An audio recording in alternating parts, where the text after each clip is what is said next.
Let the people know. Let the people know. Is that I'm gonna get old? Maybe it's a ride. We won't forget. I will never say goodbye. We gon' be lit. I'ma have to be there. I'ma have to be there. We gon' win. Yeah, I'ma go get the guy back in it out the back. I'm running. You know I never like you. Be honey, but I'm never like I be working for the rock. Y'all like what you mean? You wanna tell me tonight like me? Our people to get you out of dream. Drink on reality, you know, drink lean. I'ma be fine on that with the ring. Should be cut it like I'ma be fine on that with the ring. But tonight is a night for leave. People so on the go. This is the team.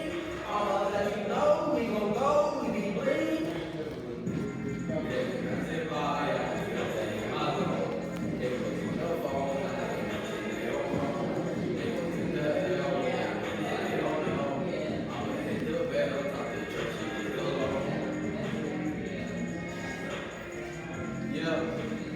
I've always said it all the time. I made like four of the same song to like different, like I dropped the same beat. I made like four different versions. I was thinking of another version when I was saying to this song.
Get my money back.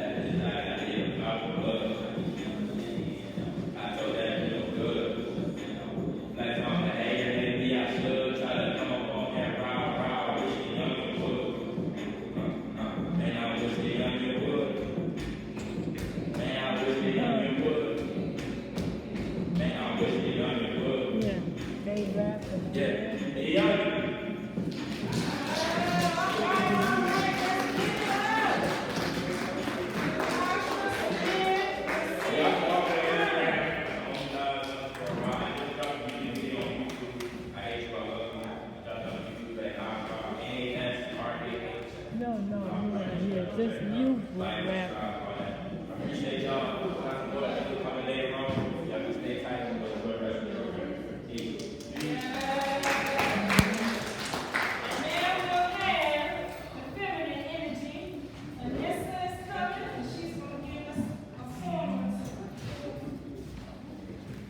Such a beautiful, talented family.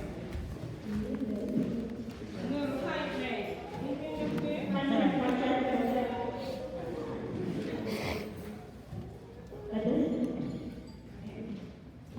Peace, everyone. My name is Lisa. But I go by little girl. Excuse me, there's an echo. Is there any way we can correct that? Can't say no. You might be better without that, right? Or take the microphone away from you when you Yeah, speak. pull it back. Yeah.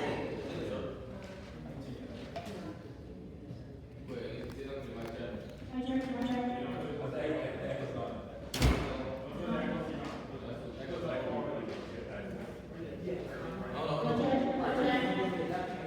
Thank you.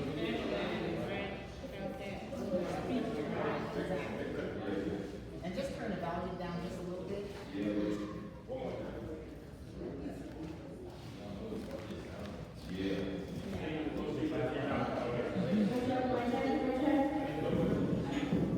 Ain't saying that we can speak. Peace, okay, thank you once again. My name is Hugo. I'm Lisa. I'm a little girl, and I'm going to be saying a poem. And it's about nature and the world we live today, and just Mother Nature in general. It's really beautiful, so I just want to share this with y'all, so y'all can understand the energy and how it really helps us in our life. So, we'll start. The rain. The rain falls. It's quiet, but it's loud. Nature is peaceful, but it can get loud like the June bugs at night, like the June bugs in the summer. People in this world, they may underestimate it. They may call names words, and I feel like nature is above names. I feel like nature is above words. It's something that we can't describe. It's something that only the heart can feel. Life is a part of Mother Nature that gave birth to it. In the darkest of night, in the triple darkness of our life, our eyes that we can't see, the feeling that we can't touch, but only with our hearts. That's more deeper than any other thing we can ever feel when you feel something with your heart and your soul. The rain falls. It showers over the land. It showers over the ground. It showers over the earth. At the same time, it's loud, but sometimes it's quiet. Nature is loud, but also quiet. We should hear ourselves and our souls, and our souls to be quiet, but also loud. In beautiful ways that no one else can describe. The sun shines on our souls. The sun heats and power and makes us big colors with melanin in our spring gas. It causes pain, but also beauty because it's our reaction in life. The reaction that we believe in ourselves and that we have in our hearts. The grass blows in the wind, it blows so frequently, it blows so peacefully. It's something that only the soul can feel, only the soul can touch. It's something where we can touch and feeling the physical, spiritually, mentally, energetically.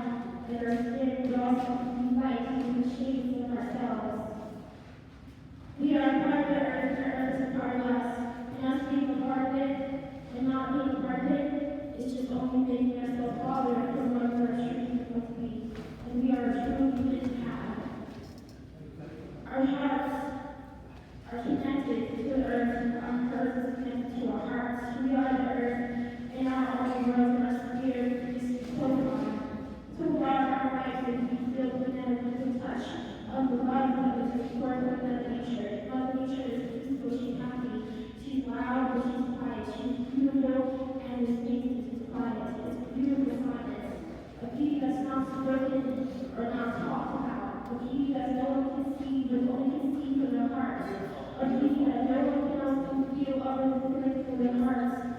Nature is something that only this world can feel and touch, and that is something that no one else can understand, unless you understand your life as you are. Nature is inside of us, and we are inside of nature. So to get to know ourselves, we have to know the mother, the earth, the one that created everything out of darkness, the one that keeps us connected. When I take a walk, I don't just take a walk. I take a walk mentally, physically, spiritually, energetically. That is not only just going to help us in our lives, but also help us in our afterlife. Because we are connected to our afterlife, connected to ourselves as well. So we have to be able to listen to that feeling, breathe in that feeling, feel the feeling that you want to feel touch you, feel with your hearts, breathe the air that God created, breathe the air that the fire created, breathe the air that the nature has created, that is everyone, and breathe the air not just physically, but spiritually, breathe. When you spiritually breathe, you actually feel, and when you feel with the heart, it's more deeper than everything. It's more deeper than words. No words can describe, no words can touch. No words can describe how beautiful it is and what nature itself. It's something that is more powerful than we ever can imagine. You just let it sit and just hear every single thing in nature. The sun shines and the clouds are full, so full that it comes down rain. The tears that we make, it's a lot of things to do. Drinking water, goes to your brain, and the mind is connected to the drinks and the pain, but also feel the things we feel, and the lightness feel, and that just feels the power and strength, and you want to feel. We always make feel that we connect to that light, the light that is in ourselves, that we keep in the night. The night connects you with light, the night connects you with birds, the night connects you with stars, that shine bright, and the moon shines bright, like in the sky. It's something that the eyes are beautiful, so powerful, you can never in the skies. It's really amazing, but at the same time, I say amazing when the words can never describe how beautiful is the nation of your perspective.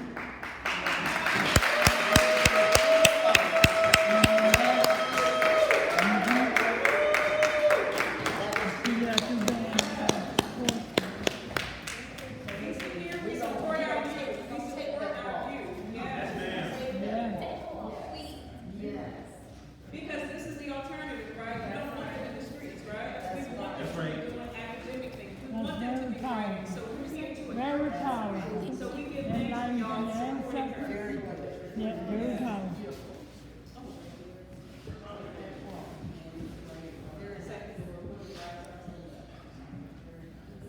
All right, let's give them all a little round of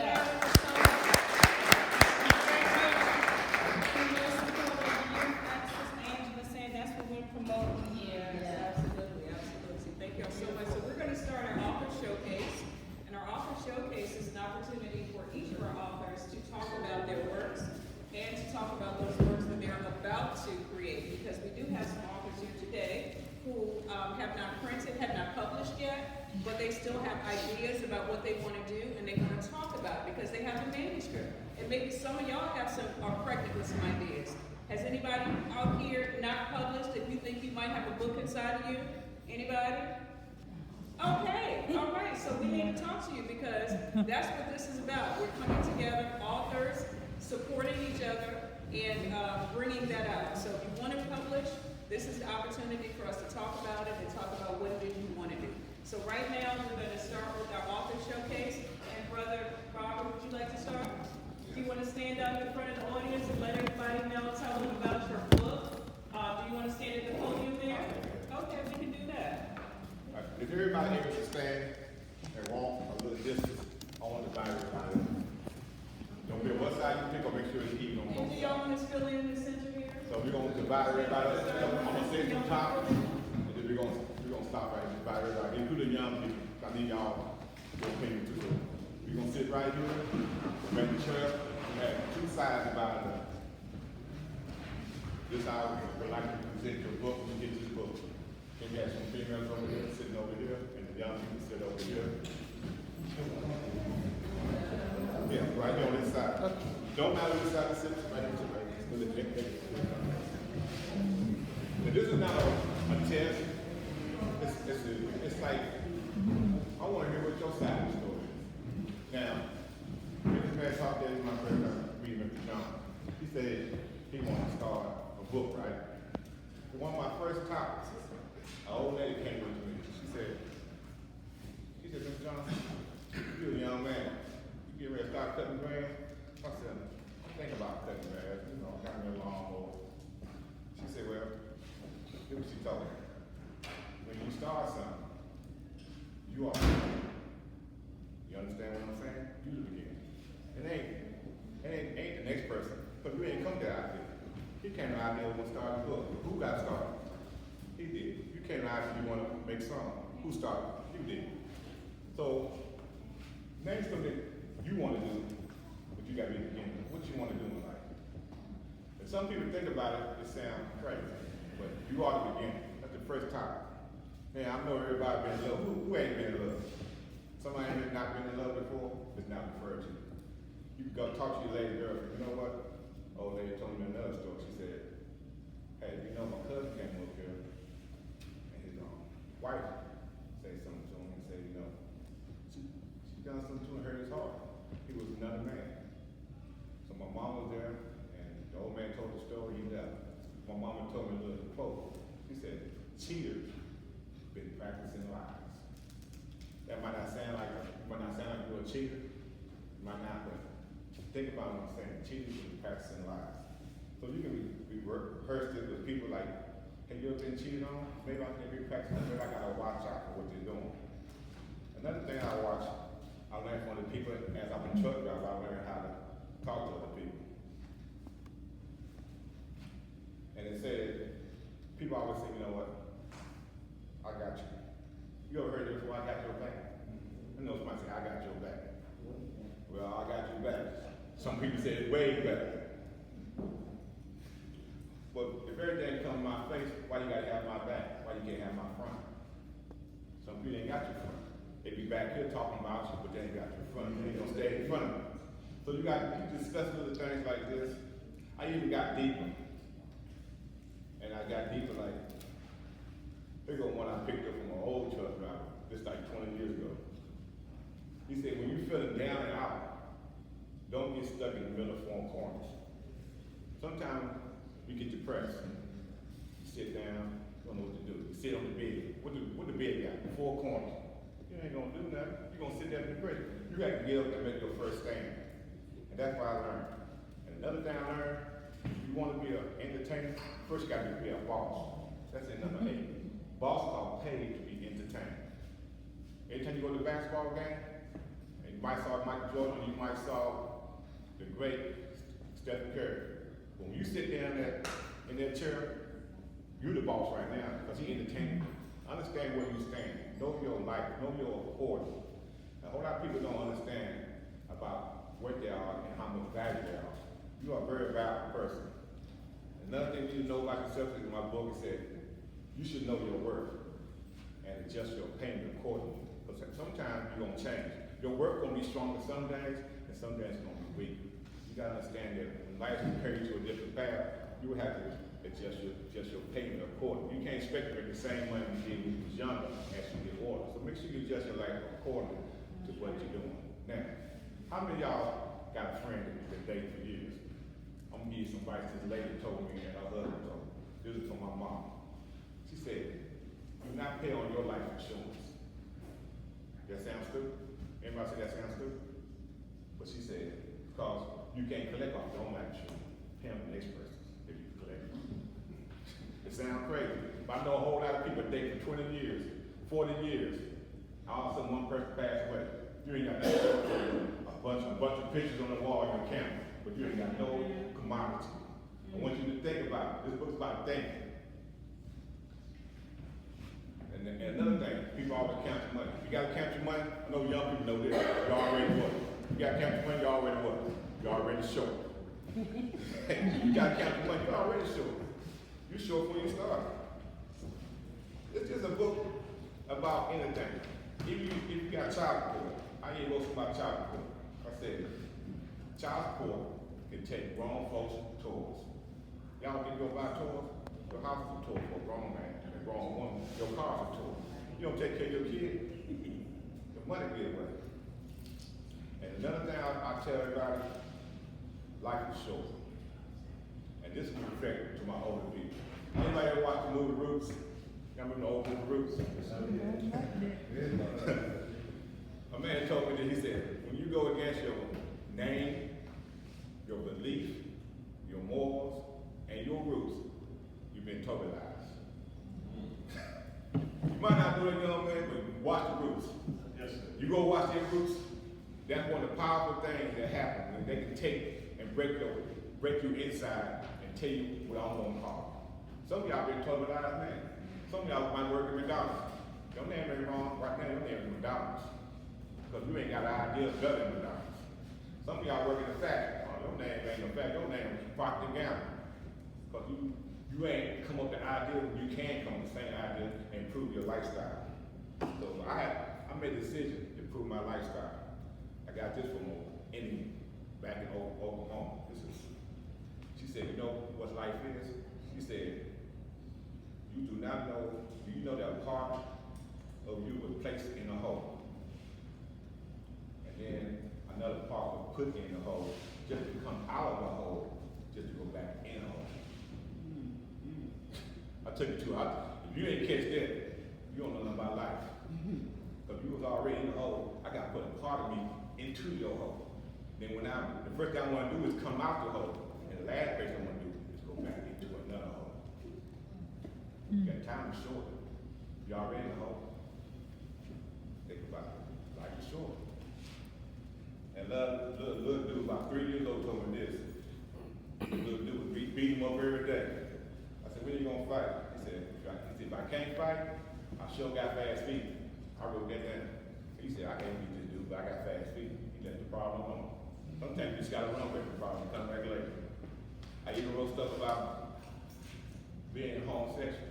I didn't say nothing bad. I just said what I thought on my mind. I said, bisexual people remind me of ice cream. Dessert. A banana split. They don't know they want a banana or they want the split. This is my granddad told me. He said when you was born, and he always drank a little white liquor. He said when you was born, somebody was hard up. I looked at him, I said, you might have been right. Grandpa, maybe I was hard up. That's why you got kids, son. And then we gotta look at life. I know women sometimes, people talk bad about you. But this is another topic that I heard from a Catholic. She said, women, don't be upset that you got 2 baby daddies. Mary had 2 baby daddies too. And I had to think about that. Because this is a book about thinking. Think outside the box. This is what I heard from an athlete, Scottie Pippen. This is what he told me. He said, you heard the old saying, once you go black, you never go back. He told me, well, I heard it, once you go vanilla, you love it forever. She wrote it down. And I said, why you say that? He said, most athletes don't accept where they come from because some of these guys try to be just like them. I had to sit down with him. This is Scottie Pippen, one of the famous basketball players. I sat down with him. Sat down with Ron Hart. He said, our black women are beautiful when they don't have to remember another woman. Because it makes it so easy for the white woman to have the black women disappear. And that's what you're trying to say. He said, black women need to stop trying to be white and be themselves. Because we love you who you are. It might sound stupid, but if you look at half the stuff, I ain't never seen a white woman wear a black afro. Never in my life. You don't have to change. Another thing about life is this is my last one.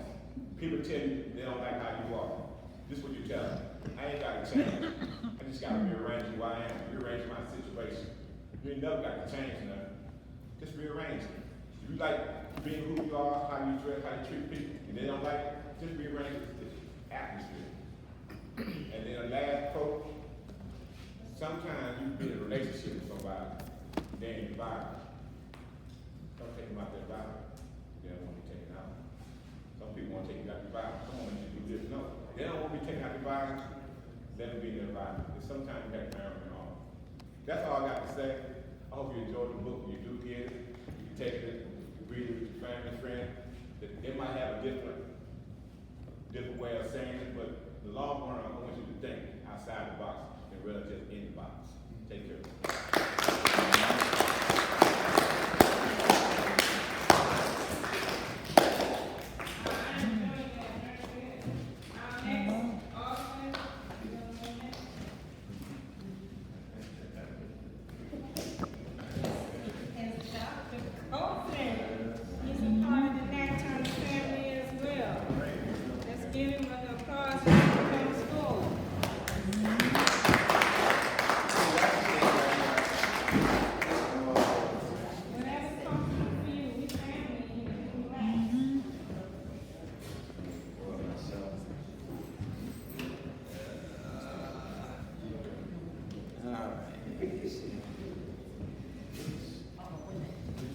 You gotta get your legs from.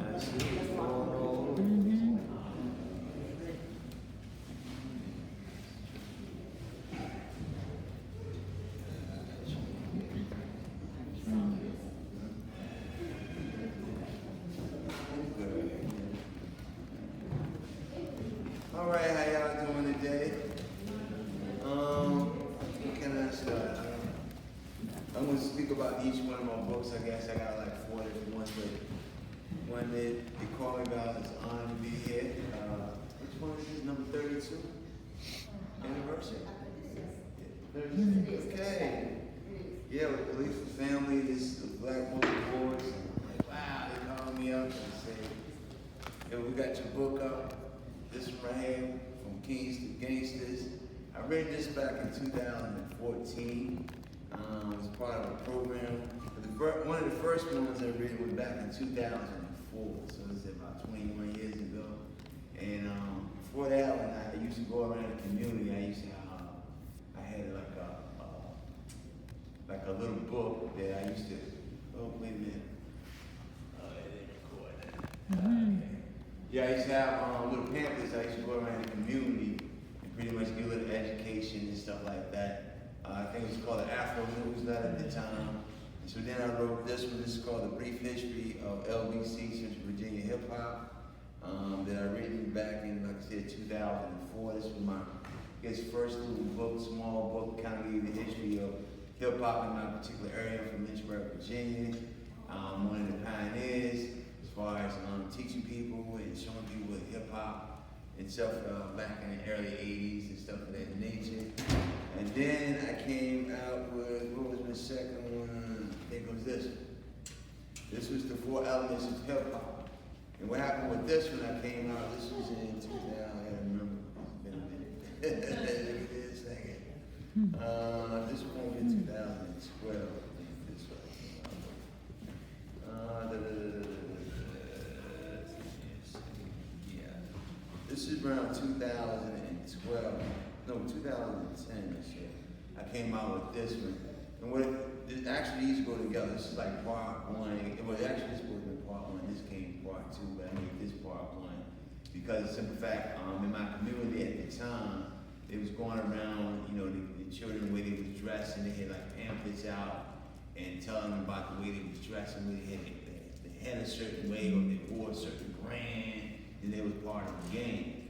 And they used to jump out on the youth and stuff that, in my community, make them take pictures and have them do signs. I used to like go around and videotape this stuff.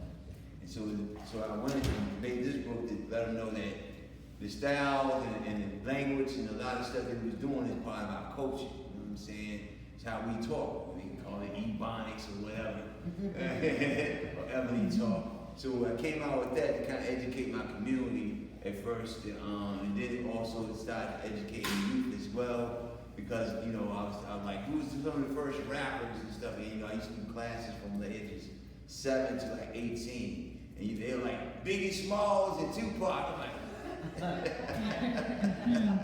so they very uneducated. I see, you know what I'm saying, a lot of you, as far as who are some of the pioneers, first people who did this, did that, first rappers, DJs, graffiti artists, and stuff of that nature. I still do all 4 elements, which is pretty much b-boying, which is dancing, art element, the DJing element, MC element as well, like the youngers was just doing earlier with the MC element.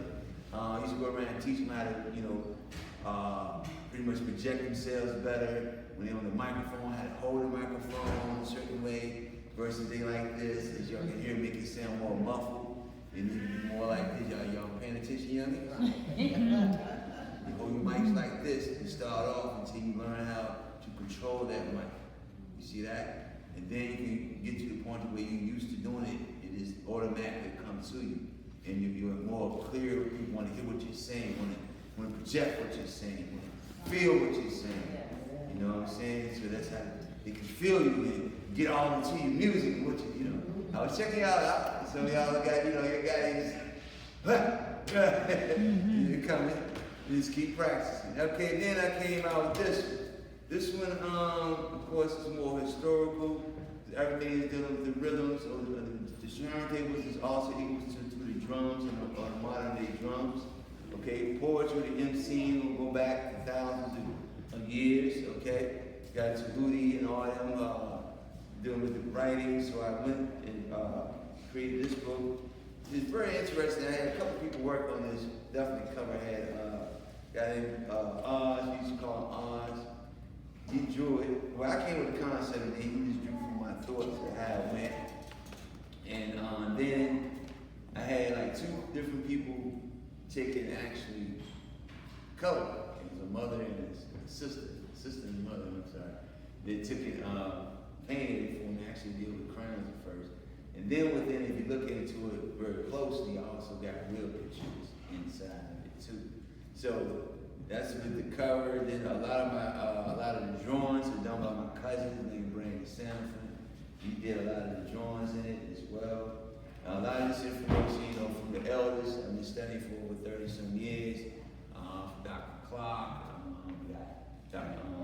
Crazy, definitely Dr. Ben. Who else on this? No,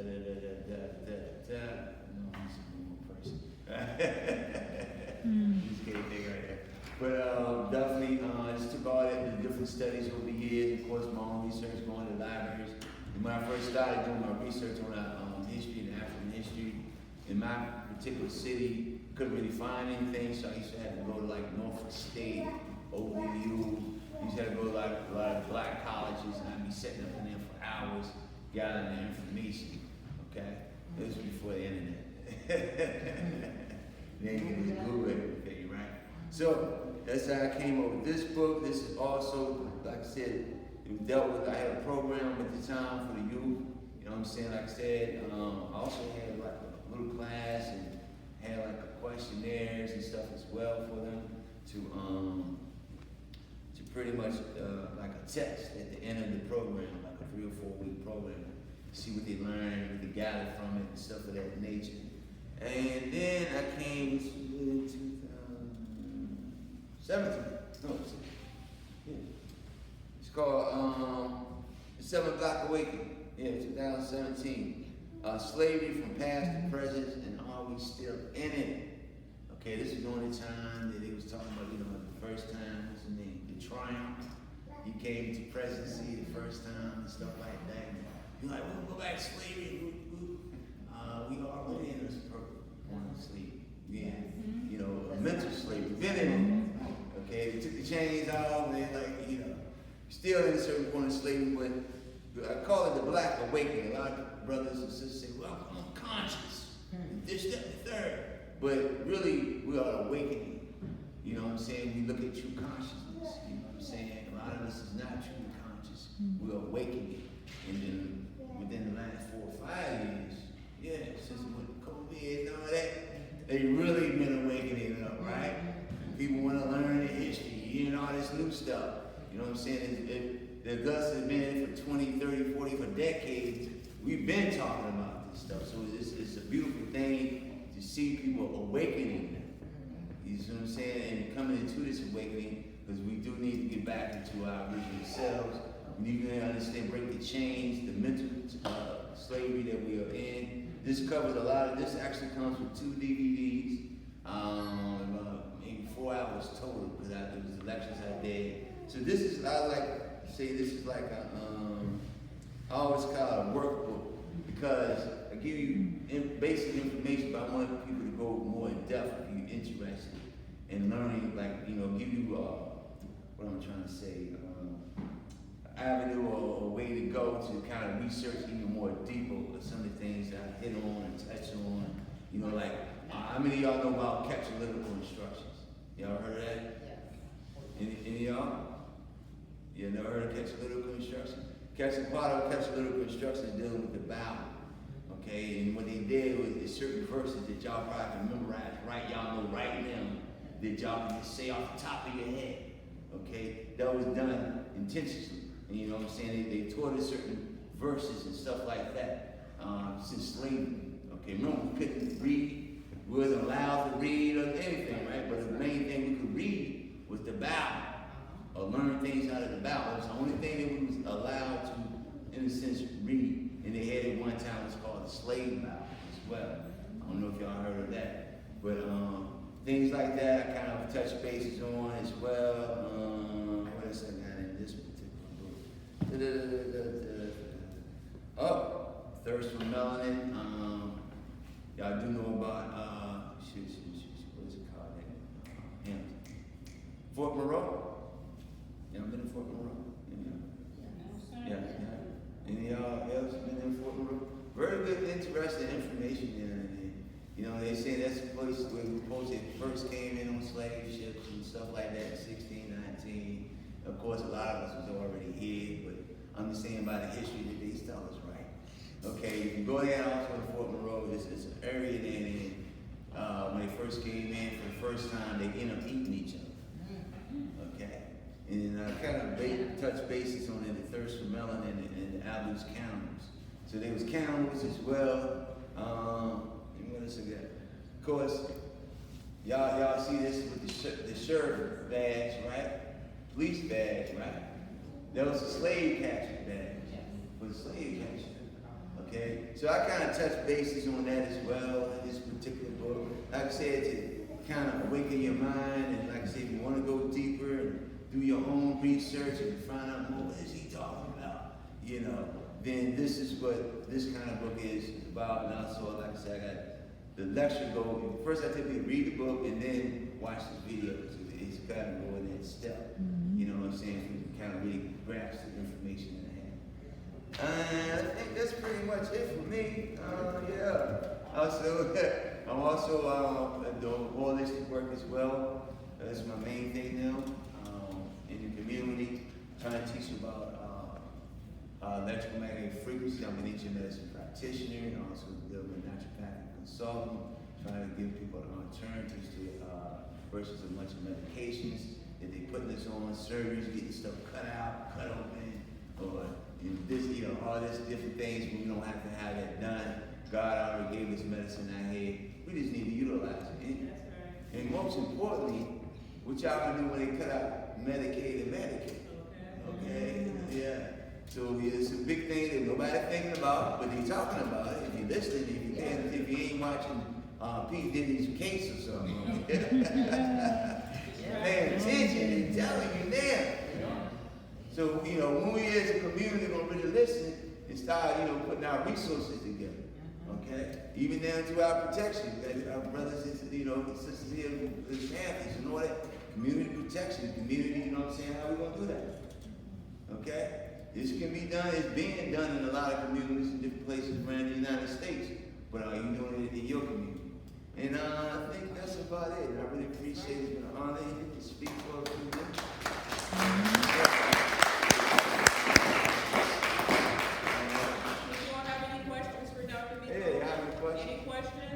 That's a good question. He does some amazing energy work. You didn't bring your table today, but he usually sets up on our farm, and he has people to come over when he does some type of bio. You want to tell them about bioenergetics? Yeah, I told them about it. It's really cool. Getting pain and stuff like that, pain alleviation. And so, how could they get in touch with you if they wanted that service? I do have my cards here if y'all want to kind of come up, pick them up.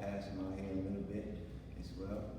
So, definitely. And like I was saying about these books and stuff, I'm what's called a B-ball master. Okay. Been doing it, like I said, for over 40 years. I know I'm but I'm older than that. Yes. I was just saying, you said they did allow them to read the Bible later, but we just watching the roots. They weren't even allowed to read that. Maybe some period of time they probably let them do it. Right. One time they didn't even read the Bible. That's correct. That's correct. They recited certain things out of, you know what I'm saying, they had one that trusted Negroes, so to speak, to come and speak to us about that. And in any church today, y'all do not know that. Call it a black church, but in the background is a white clergy.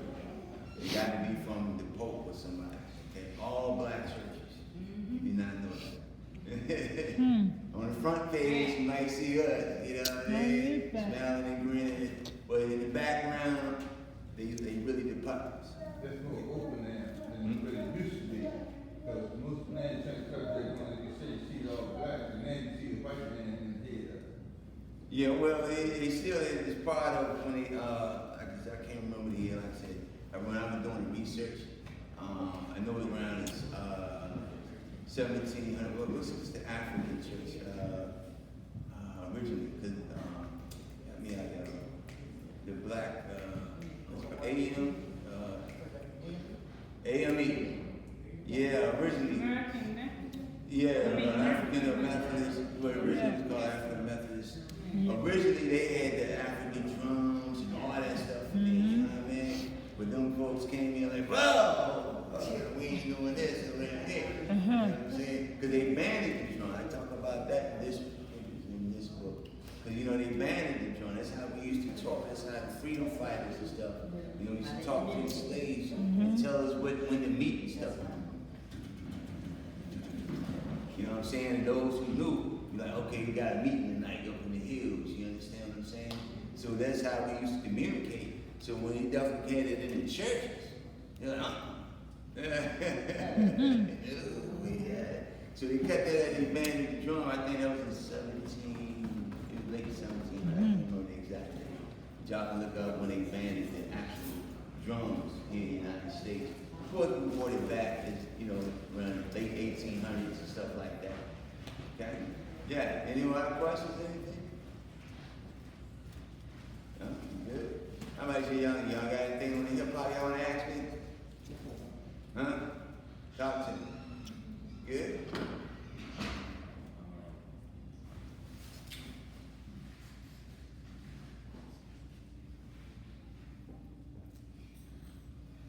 Will you have like which interest on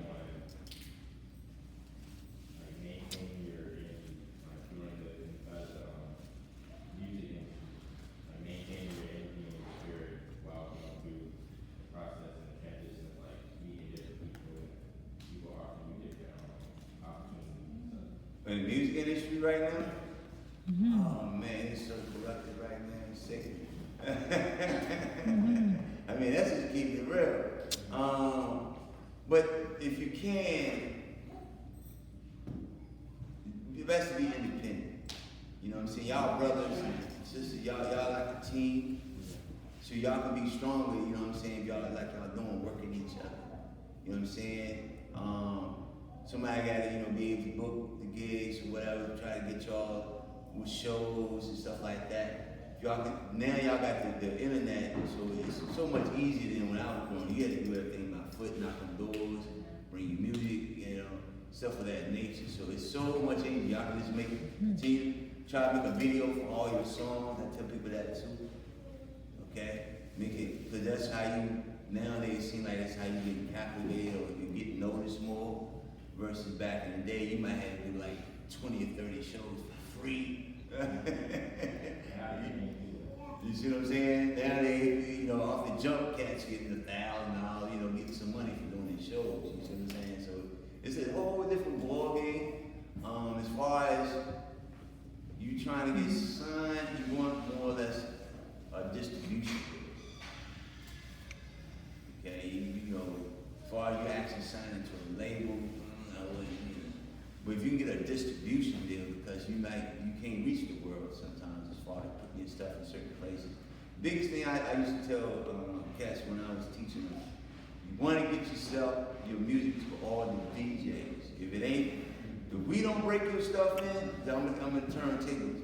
If we don't break your stuff, play it at the club or whatever, you know what I'm saying, how you gonna really get heard, you see what I'm saying? So people don't understand how important the DJ is. We the ones that either make you or break you at the end of the day. Okay? So if you can get your stuff at the minute DJs, hey, can you play my stuff, whoop-de-whoop? And then some of them will be honest with you, self-garbage or whatever. That's what we used to do. Like I said, it's a different ball game now.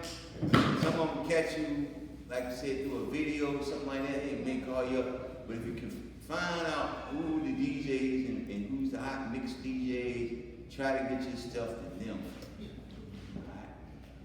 All right. It's good fun. Anything else? That's good. All right. I appreciate y'all time and energy. One love.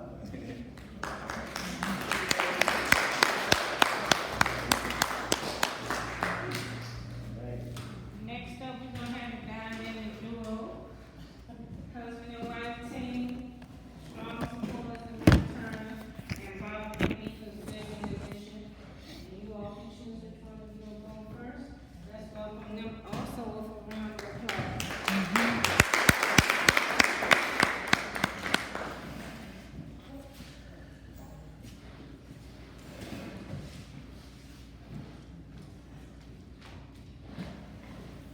Peace and blessings, sisters. Peace and blessings.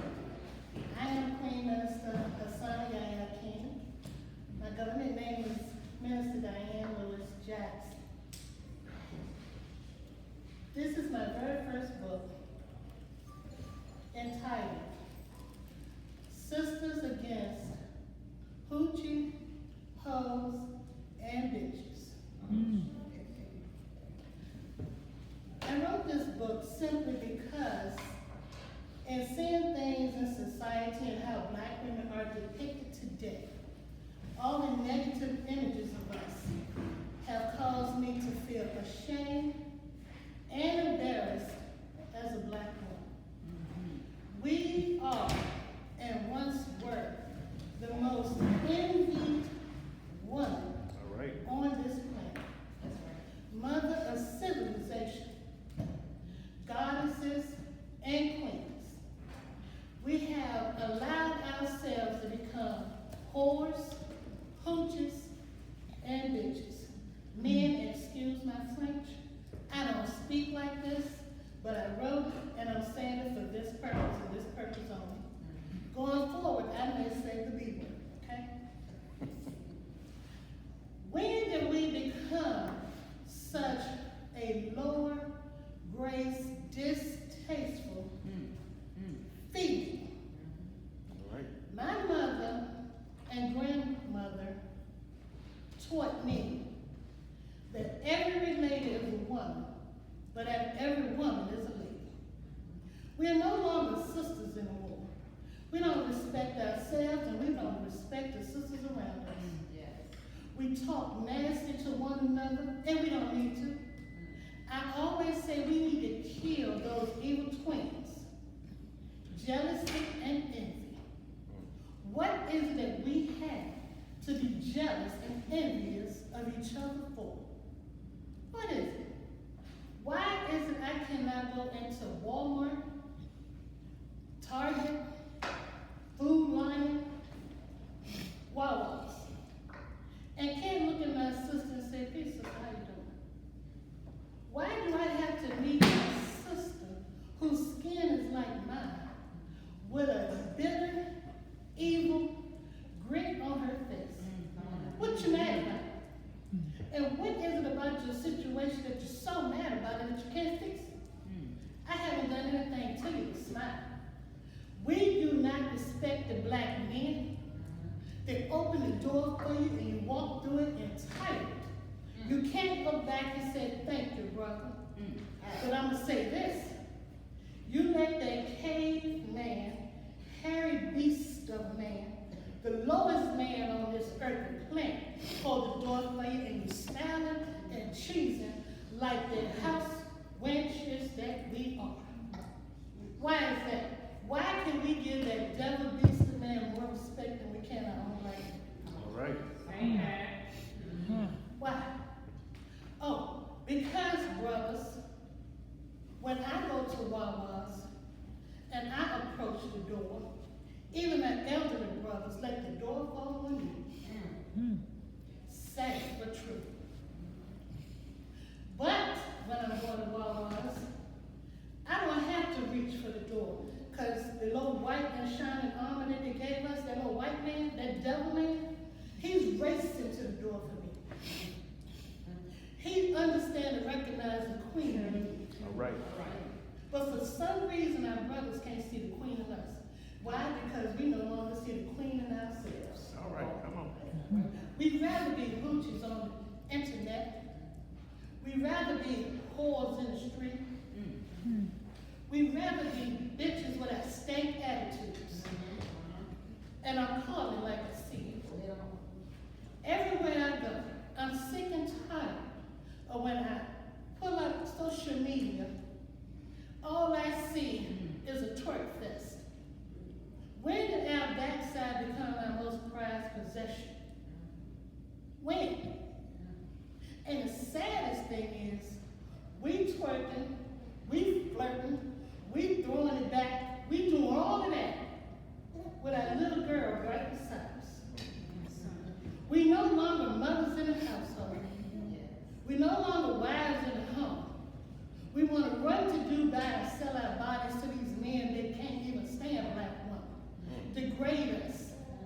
We so deplorable that we are over there in Dubai eating feces from the Arab lady. How disgusting is that? When did the black woman,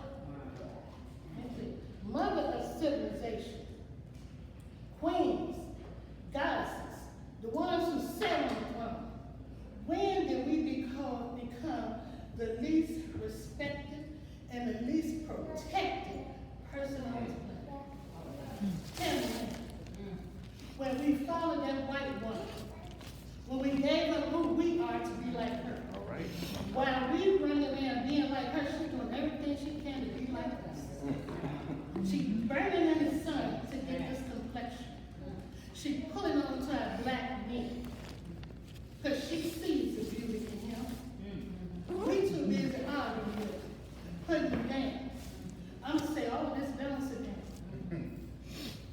We look at the black man who works hard every day, who has gone through so much in society.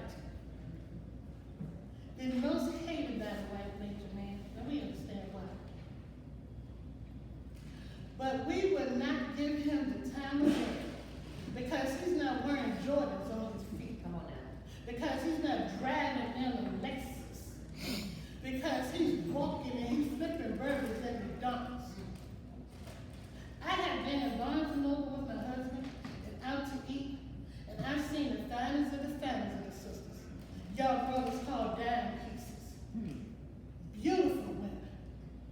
And you walking around with a hairy, dirty, look like you rolled out the bed with you and the dog. You're walking around holding his hand. He looked like trash. He smelled like trash. He got beat up tennis shoes on and he probably got out of Walmart, Family Dollar, I don't know. But we don't put the requirements on them things that we put on our meat. We take the white trash as they come, and we happy.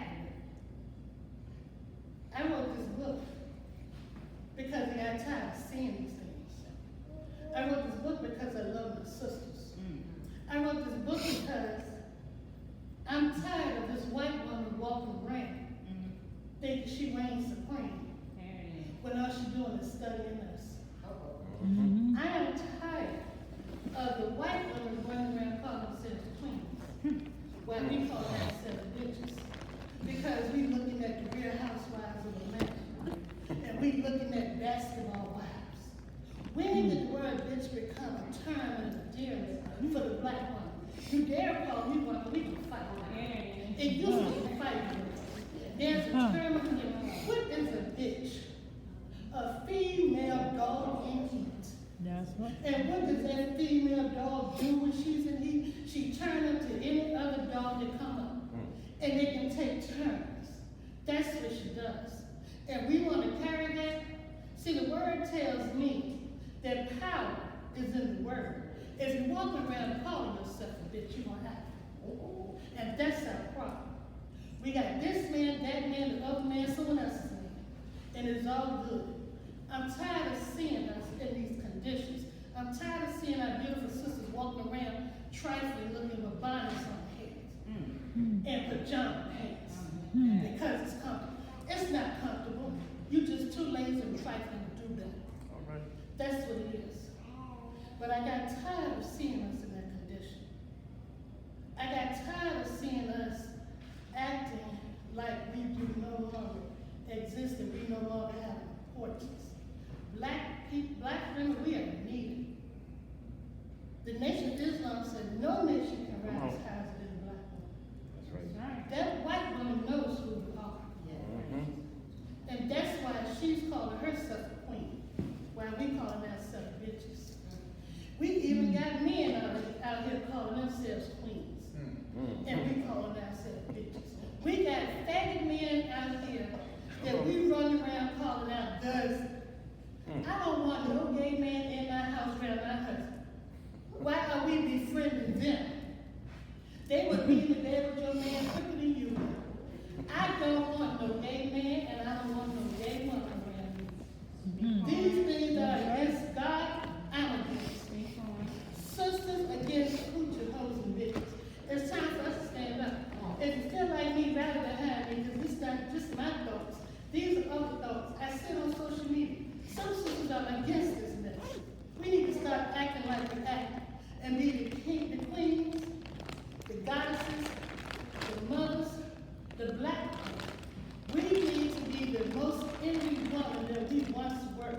We need to kick that heifer, that decayed woman, off the ground, dethrone her, and get back in our place. That's what this book is about.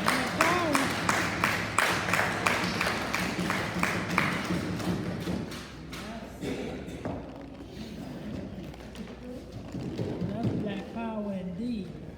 Black power. I'm sorry. Did you have any questions for Sister Diane in that most powerful book? Come on, y'all. When I saw the title, I was like, whoa, Minister, it's so powerful. It's Very necessary. powerful. Y'all know it's necessary, right? That's very The world powerful. has labeled us by those negative terms. People are making songs about it. They are, the whole culture is created Yeah. and normalized it. Yeah. We are not those things. So there has to be a voice to say, no, no more. You know, we are queens, we're women of God, we are not that. So thank you so much, Sister Diane. That was very powerful. Very powerful. Questions about her book? Any questions? She has a question? I don't have a question, I do have a comment to confirm what you're saying. Until the black woman take her rightful place back, the world's gonna continue to be in turmoil. That's right. Because we're the ones that can make, we're the only mother who can make every shade of color when we give birth to children. Amen. Everything comes from the black woman. Just as you say, Elijah Muhammad taught us, black women are the second nation of God. So we need to stand 10 toes down, get our husbands back, our communities back, and protect our children. And our children. Because even when the man goes wayward, the black woman was the one who still held it down. And the black woman was the one who could reel her husband back in. Now we in competition with the black man, like we said. We want just as many sex mates as they have, but that's not how it's supposed to be. So I just want to confirm what you say. I totally feel 100% of everything you said. Black power. Well, the artists today, were put that out there, women, the bitches or whatever. So that's where they actually come from, you know. And so it's supposed to them, it felt like a money thing, you know. They don't care how it hurt the woman or anybody else because it's being supported by going up, man, recognition and making other people rich, making make them rich. So people are supporting something that's hurting them, so to speak. And this is why it's necessary to let us know as a whole, black women, that this is not who we are. If we stop supporting them, then they won't have the money to make. But it's us to teach them. We got elders in this community who are either afraid to speak out or they just don't listen to the elders because these young people know it. Money, the love of money is the root of all evil. All money is not good money. So this is the purpose of this book. It is to take the Band-Aid off, to uncover all the negative images and negative things, let them know it's not okay to be called that. I don't care what you put in a lyric. I don't listen to it. I have the right to either listen to it or not. If you don't listen to it, they don't buy it. Society tells us that we are, or we should not use the word faggot, right? It's not politically correct to use that word. I seen 3 dykes and a lipstick lesbian on my way here. I can't use those words, right? But every movie I watch, every lyric in a song I hear is nigger, nigger, nigger, nigger. So if it's okay to use nigger, then it's okay to use faggot. And if we start making them feel ashamed for the things they do, they start putting stuff in. Stop supporting us. It's just that simple. Don't buy it. If you don't like it, don't buy it. They only do, the white man is behind these artists because they understand sex sales. They understand the negativity sales. But if you say, I'm not going to say this, these are my people, I'm not going to do this, what they going to do? We know white people don't have no kind of creativity. Everything they got, they stole. And the only way that they can get what we have is to put negative images out there, pull us away from God, pull us away from society, take us out of our home, and give us all of this, and then we can fall by the wayside. Don't buy the music. I don't care what he put out there. Don't buy it. I don't listen to Cardi B. I don't listen to Megan Thee Stallion, Sex and Radio, and this one and that one. I don't listen to them. And then the book. And if they're not doing our people good, we need to stand up and let them know. And that goes for the mainstream media and these music execs. Take back our society, take back our children, take back our homes, get back in our place, and do what we're supposed to be doing. Because we hold the power, not them. Any other questions, comments, concerns? I got one more question. Sure. I was 19 years old, pretty much my first job, but I had a little piece of little job to work on, I never got to work real. And I went on the job, and it said homosexual there. In my time, policemen didn't detect homosexuals, so to speak. And I didn't know anything about a homosexual. I was 19 years old, and I was at the state hospital on that time. And I went to work my first day on the job, but this homosexual came and was entitling himself to this young man. I went by myself, and started out the door. I was leaving the job right there before I got started. And the supervisor came back and said, "Y'all children, come on back here. Y'all leave them children alone." I'll never will forget that. But I understand the experience, like, so that said we are in the world, that don't make us a part of the world. That's right. That's right. That's something else that's introduced to us. That's not, it never was in our history. That's their history. Sleeping with men. That's why they had, their women were only made to have babies so they could have babies. But for sexual pleasure, they turned to little white boys. And our little black. Yeah, in groovy, learn something about homosexual. But when I come along, it was an amazing thing to see a man carrying himself like a woman, down the street or walk. So now, it's all over the world where I open, but I'm just saying when I come along, if you say the music, it wasn't like that. It wasn't, the fuss about the private bathroom or men use the same bathroom, whatever, the whole world is the same. Part of wrestling and gymnasium is homosexuality. Well, I have something to say. A lot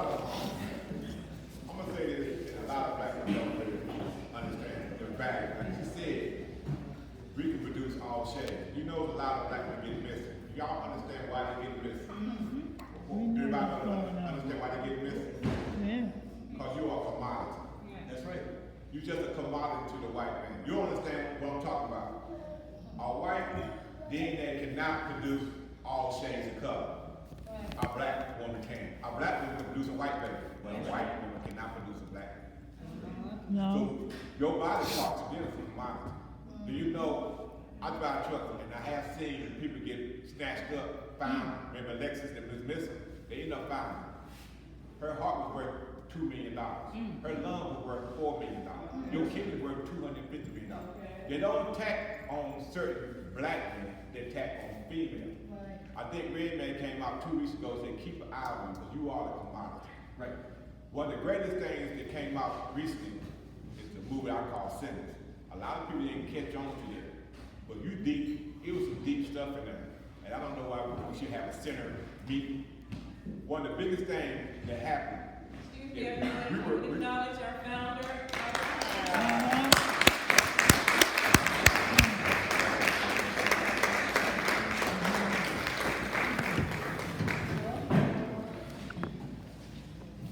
As I was saying, one of the biggest things about sinners is that y'all know the vampire beat the people. Yeah. They beat the fruit. We all fruit. You ever know the sinner? They were dancing all fruit. They were dancing on rhythm until they got big. They lost their rhythm. Cornbread started dancing like this, like he lost everything he had. He had no rhythm. As soon as he got big, he lost rhythm. As soon as the man big, he touched his rhythm.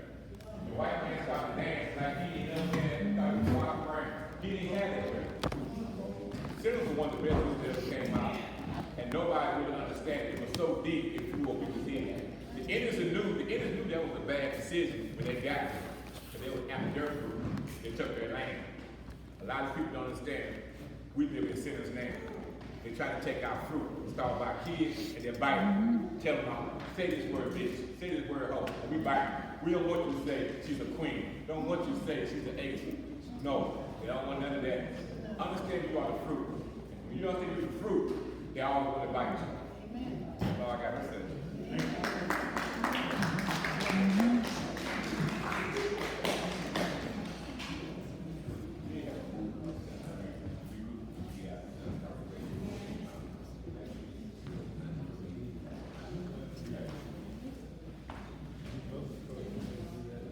Peace and blessings, everyone. Peace and blessings. This is there's a sweet occasion for me today. Earlier, I just came back from Uvalde, one of my beautiful aunts. That's why I'm dressed like I am. So we had her last right today, and then we had to make it here. So we solicited prayer on behalf of my family. It's a sweet occasion because I'm here.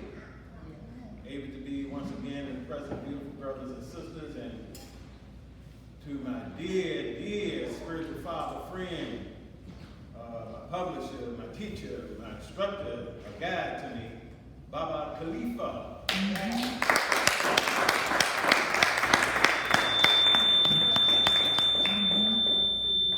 Whoa, what is that? What is that? That speaker? In 1992, Baba Khalifa published my first book, which I don't have with me. I need to get some more copies, entitled The Black Exodus, Returning the Black Man to God. Just talking about our journey of returning to our Creator. Because that's what we need to do. That's one of the things that put us in the position that we're in today. We no longer want to acknowledge the Creator.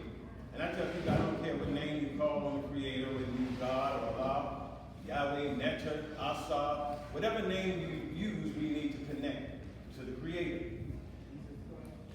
We come from the divine, so we need the divine. My second book in 2004 was The Blue-Eyed Beast. This book was written because I don't know if you're familiar with the Christian doctrine of the curse of Ham, whose true name is Cain. But Ham is supposed to be one of the sons of Noah. And remember, they tried to teach you that Noah had 3 sons and they came out 3 different colors? Ham was supposed to be the cursed black man. And so Ham was cursed to be black. Well, this book dispels that false teaching and shows you in the Bible where the white man is really the cursed man. He is the one that's cursed, not you. The book of Leviticus says the curse is one who has blonde hair, white hair, who is forehead bald. We know what that means. His skin is pale. It goes into detail why he was cursed. The Quran says that on the day of judgment, that Allah will call together who? The guilty blue-eyed. Right. Yes, sir. Does it not say that? Yes, sir. So this book deals with a lot in explaining that you are not cursed. Noah didn't have 3 different colored sons. All of Noah's sons were black. Japheth, or whom they call Japheth, was black. Shem was black. And unlike what you've been told, Esau, the Edomites are not the white man. Esau was black. Esau was the son of who?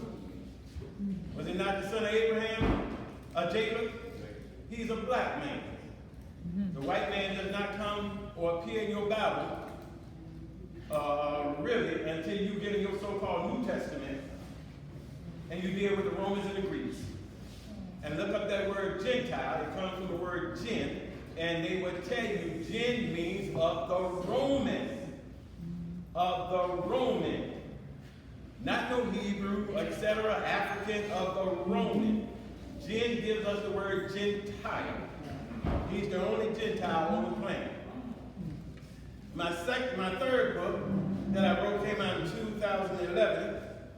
It's entitled, it's not a curse word, I didn't put the word together, so please understand, The Condemnation of the Goddamn Nigger. This is to destroy the nigger in us, what we do.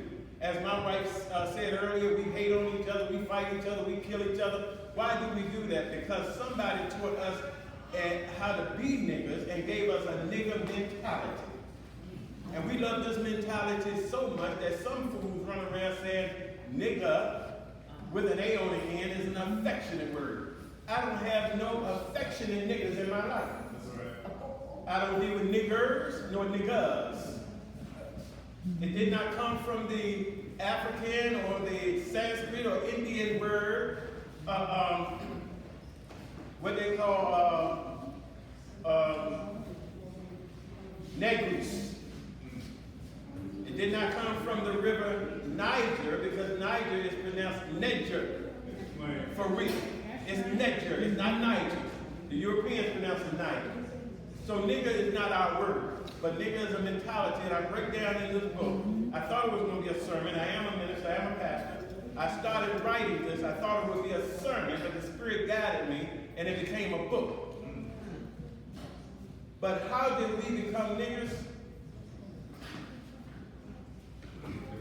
When our ancestors came to America, and those of us, as the brother said, some of us were already here, some of us came later. It's the nigger mentality that said, I don't belong to them. We're all still one family. We need to study the history.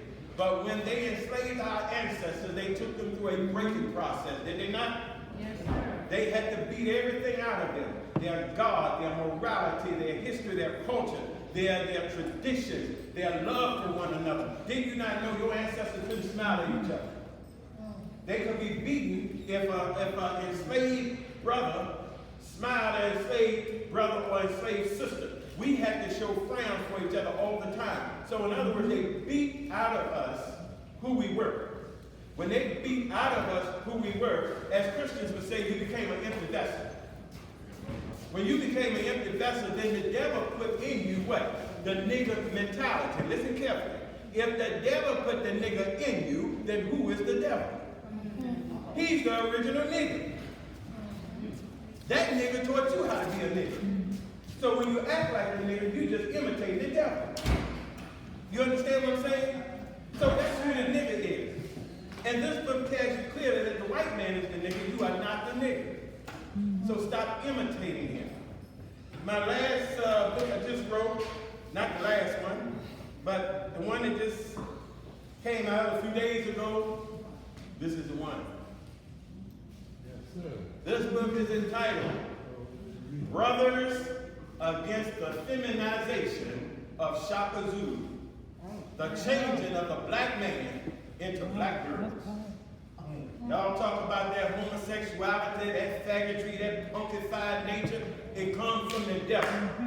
This is not of you.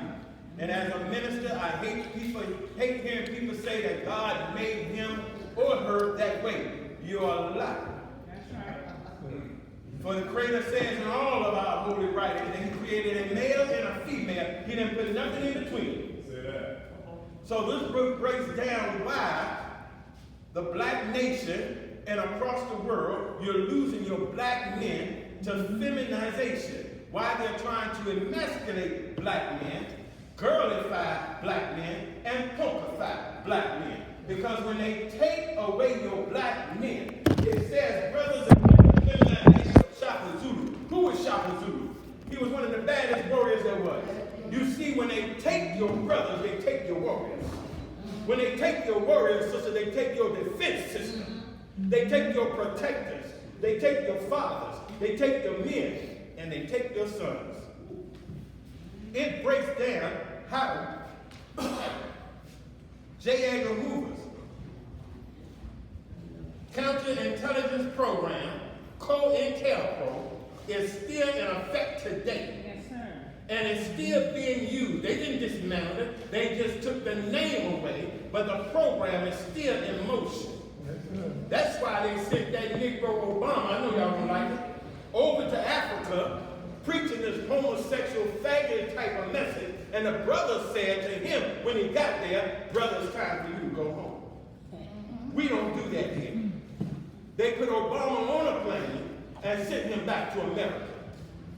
No man is supposed to be booty bumping another man. What's wrong with y'all? Am I right? My nature was designed for the female nature was designed for me. How do you all accept, normalize, and make social that faggoty, beastly nature? Study the history. This started in Rome. This started in Greece. They were known, my wife told you that the Romans and the Greeks, if you know their history, they took wives on for posterity to have sons. But they had male lovers.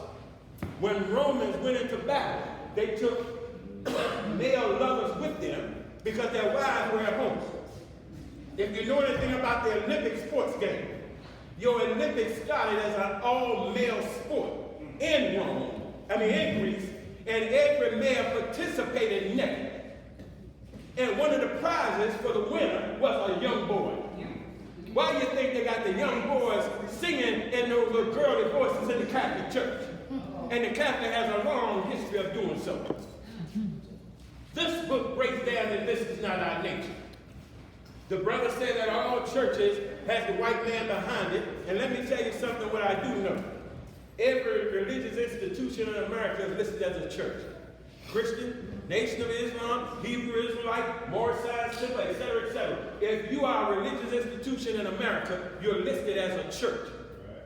This pastor would tell you probably ain't no white man behind us.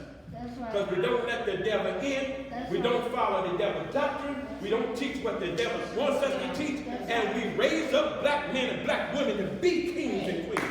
Ain't no devil gonna come in our house. He doesn't visit. We don't let him in. Now he ain't doing your so-called political years, but he like to go knock on the doors and come in and speak to your congregation. No, you can't come in here.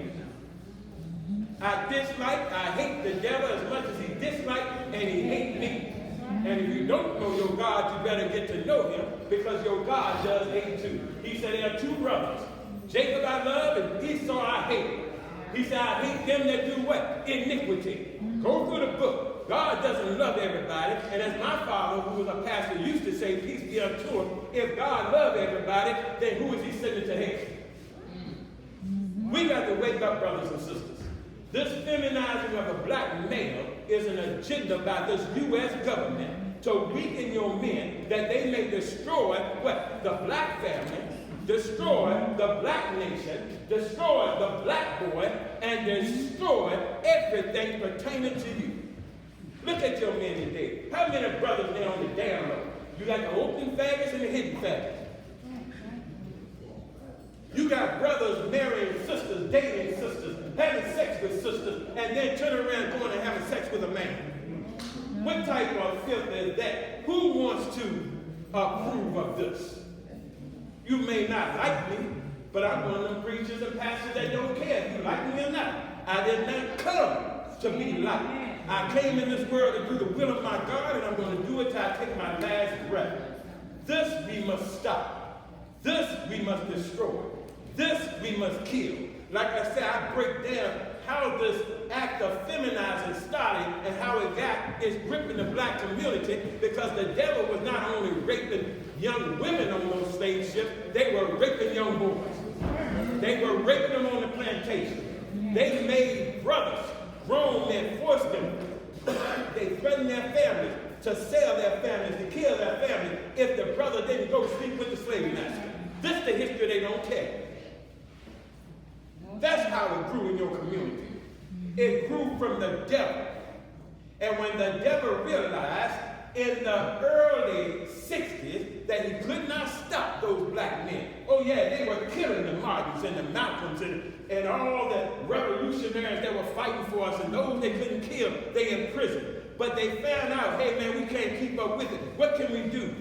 Let's start emasculating them. Let's start feminizing them. Because if we make them weak, they won't fight. Because they will begin to what? Act like a woman. Walk like a woman. And have you noticed that men like this act more like women than a woman act like a woman? Huh? They try to push more that they're more feminine than the female. You may say this sounds like hating, it is, because I hate that which my God hates. I hate anything that's against my nature. And this is not of our God, because we have God in us. For the book says in Psalms 82, the Creator said, did I not say, you are gods? Does it not say it? And when they took up stones to kill Jesus, and Jesus said, why do you kill me? Try to kill me. I do the work of Abraham. They said, we're going to kill you because you call yourself a God. Jesus looked at them and said, is it not written in your law that you are gods? If the book says you are gods, why do you want to kill me for acting like God? You need to be taught right. Instead of being niggas and faggots, or as my wife said, hoes, hooches, and bitches, you need to be kings and queens. This is what I preached. These are the teachings of the SUAM, the Spiritual United African Nation House of Worship. This is what we deliver on every Sunday. This is what we promote. We promote our God, our culture, our heritage, and our nature. So yes, I'm one of those brothers that stand strong against the feminization of Shaka Zulu. You're not going to get our warriors if I'm around. We want these young brothers to grow up to be righteous young men. That's right. I'm tired of seeing brothers in dresses, painting their fingernails, switching their behinds, batting their eyes. And when they come to me, y'all ever had it, brother? One of them faggots look at you and you look at them like, nigga, get stepped. Your nature rises up in you. Don't challenge me with that mess. I'm a man. That's right. Don't come at me as a woman. Brothers and sisters, we got to get sick of it. How many of you remember back in early 2000, I can't remember the exact year, little brother in the bathroom, he had to urinate. 3 other little brothers come in there to rape him. Do y'all see what this is doing to us as a people? Yeah. He's in the public school system trying to release his bladder, and 3 classmates, they're not even 12 years old, 8, 9, and 10, and they try to rape this little brother. Why? Because you let this go on. You want to lie and say God made them that way. I break down how they put certain chemicals in our food, certain chemicals in medication. I've been telling sisters, stop going to those white doctors and let them give you these prenatal shots, because they're changing your hormones to make the men more feminine and the women more masculine. It's in the foods. It's in the medication. It's on your TVs, it's in your movies, and in your music. It's all to indoctrinate you to do the same sex relationship. This is the best form that COINTELPRO, counterintelligence program, and the FBI came up with. They wanted to always neutralize and destroy the black community or the black nation, what's the best method, the most bloodless method to use than to get them to stop producing themselves here? Because 2 men can't produce anything. 2 women cannot produce anything. So if this thing creeps on and on and on, and it becomes great, your numbers will crumble so greatly that they will be able with one hand to destroy your nation because you're not producing yourself. Yes, sir. Yes, sir. And your Creator put you here to create yourself in the earth. Did He not say that? Be fruitful and do what? Multiply. He wanted you to be a great nation. And that book, all of the holy books, the Torah, the Bible, the Quran, the Metaphysics, the Purim Haru, the Bhagavad Gita, these are all your books. Yes, sir. And the Creator says, I want you to subdue the earth and have dominion over it. We subdued it. We had dominion over it. But then the devil came along. And we listened to the devil. And because we listened to the devil, we lost everything we had. And we keep on listening to the devil. Now we're losing our men. Now we're losing our sons. Why? Because we accept everything the devil accepts. Dr. Jackson, Pastor Yakin, those are my names. My government name is Neil Jackson. My spiritual name is Ahmed Yakin. And when I speak, people say, I love what you said, but you sound like you feel with hate.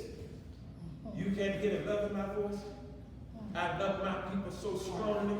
I'm passionate about my people that I will fight for my people and correct the errors of my people and tell the truth of my people. And I come with what Jesus called a 2-edged sword. What is the sword? It's a war weapon. So I didn't come to bring peace. I came to bring the sword. The 2-edged sword cuts to and fro. Meaning when you stick it in, it cuts you, and when it comes out, it do more damage. That's the 2-edged sword. So Jesus said the truth is such a powerful weapon that it'll hurt you when it pierces your soul. So I don't care if you're hurt. I'm glad you're hurt. Because the hurt is to, as the brother said, wake you up. So be hurt. We got to stop the feminization of our warriors. That's right. This is what this is about. And how the program is in the public schools, in society, in homes, in religion. Because now it's being accepted all across the world in various religions, is it not? So it's not just the church. How you going to preach, minister, and teach God's word to his people when you got faggots in your pulpit? Oh, my God. You tell me. All of the pastors, as you call them, the preachers, the ministers, even the prophets that I read about in the Holy Books, they were also warriors. That's right. Did they not fight? Did they not kill?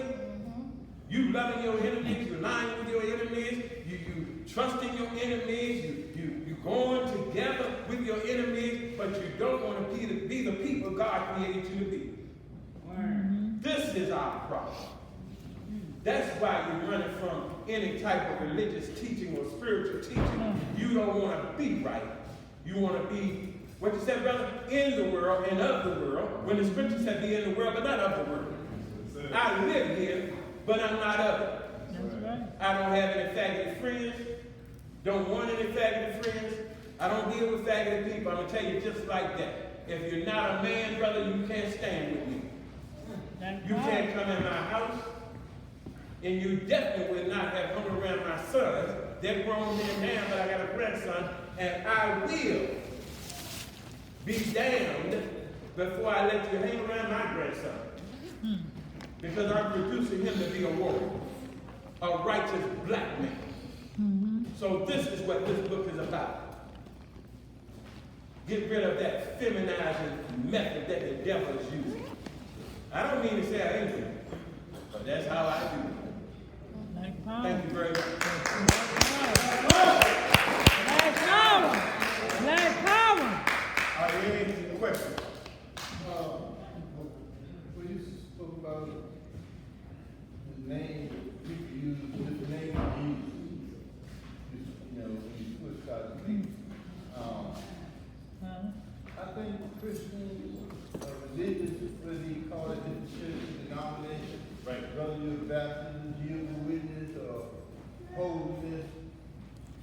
They're calling themselves Christians, but they think they got it, to me, I feel they got it all wrong.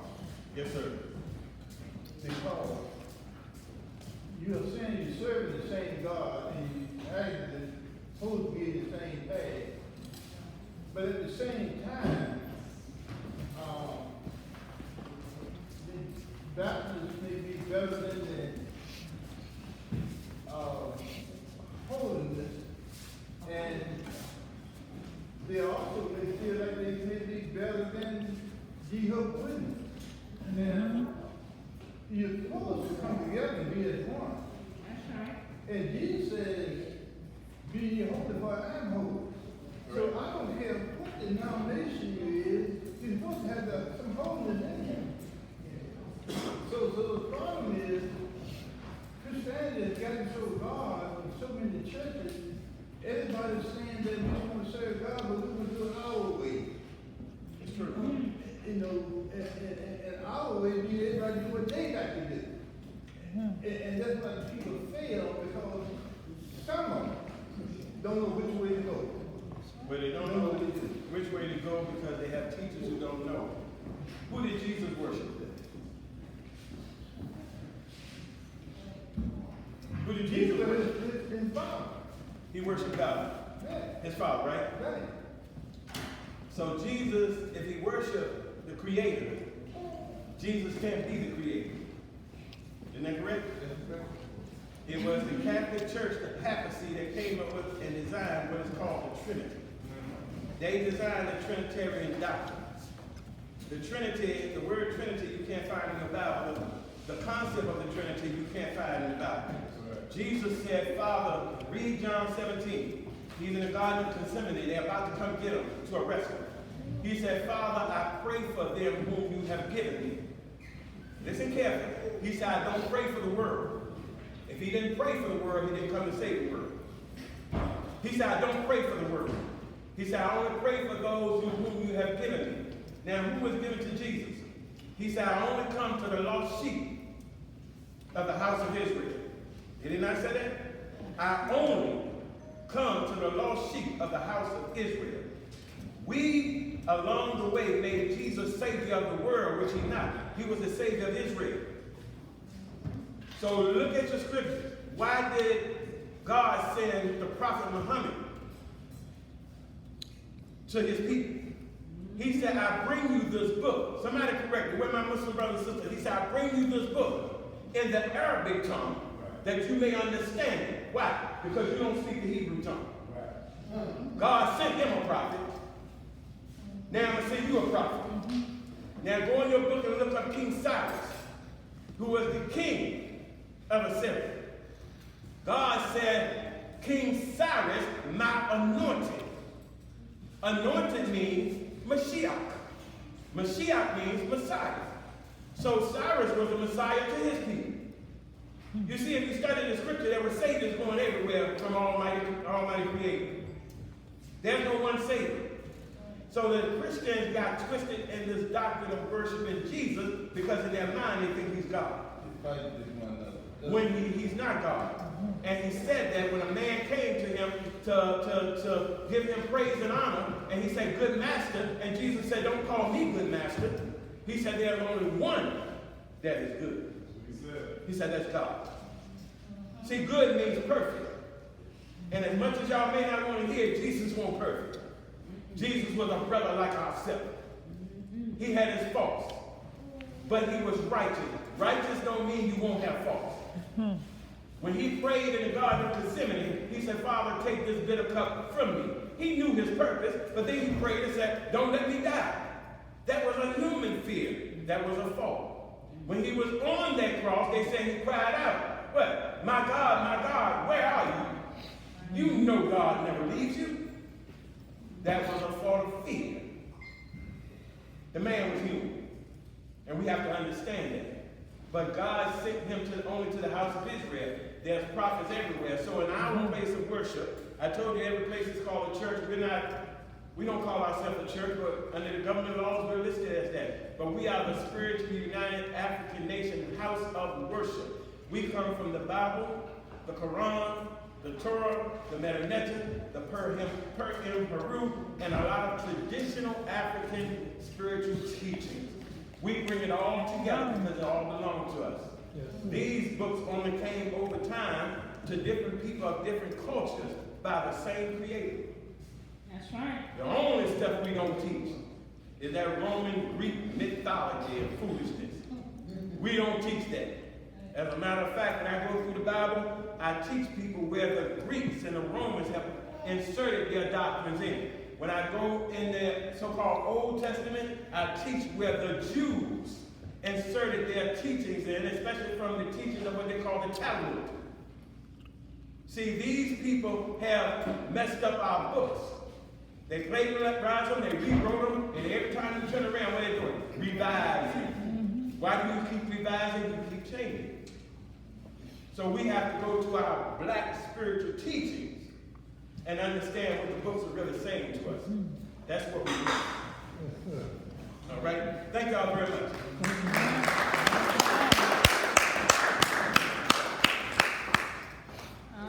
We first want to apologize for having this sweet lady wait for such a while.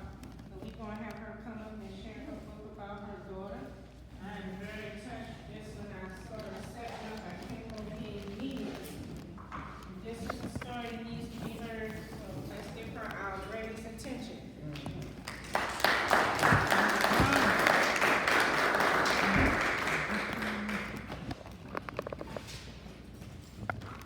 Good afternoon, everyone. Good afternoon. I don't know if I understood the assignment. I was just coming to talk about my book. And my name is Jay Draper, and my book is called Shannon Can Ride Her Bike. Okay. And this is about my daughter. And Shannon, I love Shannon. And you're gonna be saying a while.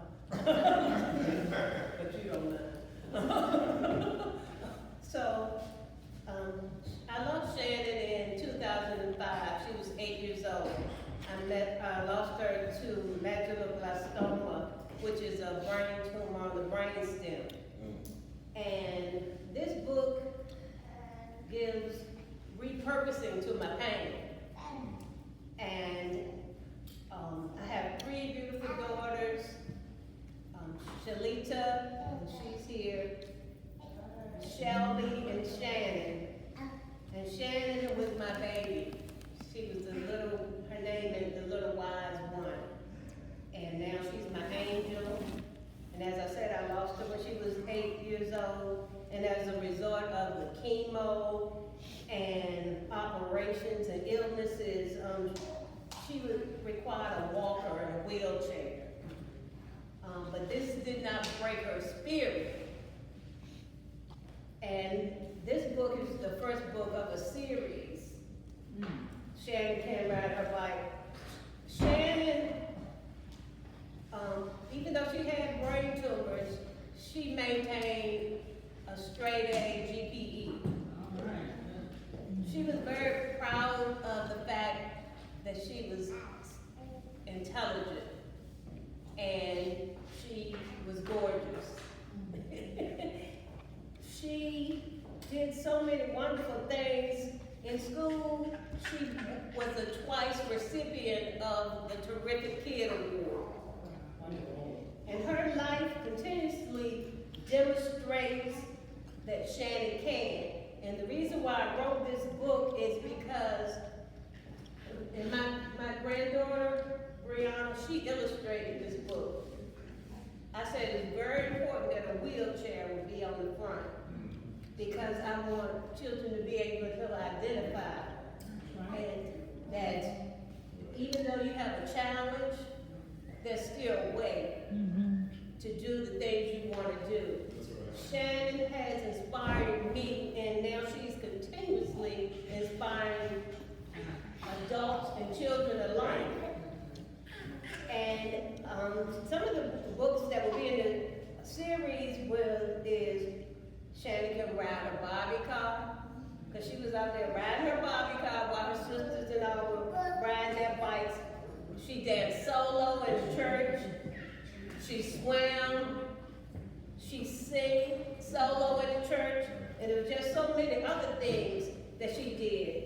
So I use her life to inspire others. I speak a lot of times at schools, so I can speak freely about what she went through with adults, because I don't want to upset the children, you know.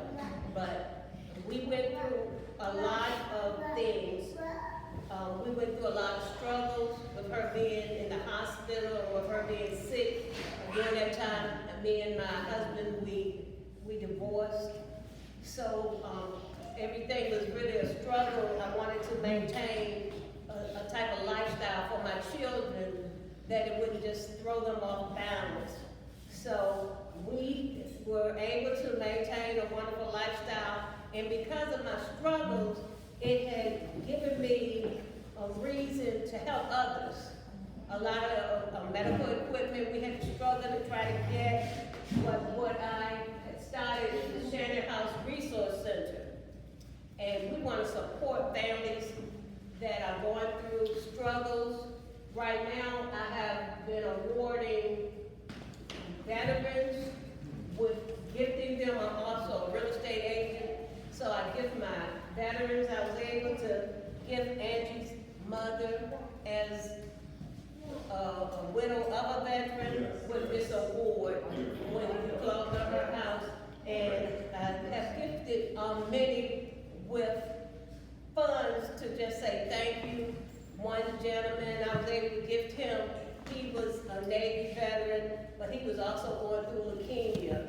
So I want Shannon's life to be a blessing. I want her name to live on, and I want her to just remain in the earth as a positive image and as encouragement for others. So thank you so much, Shannon Cannon.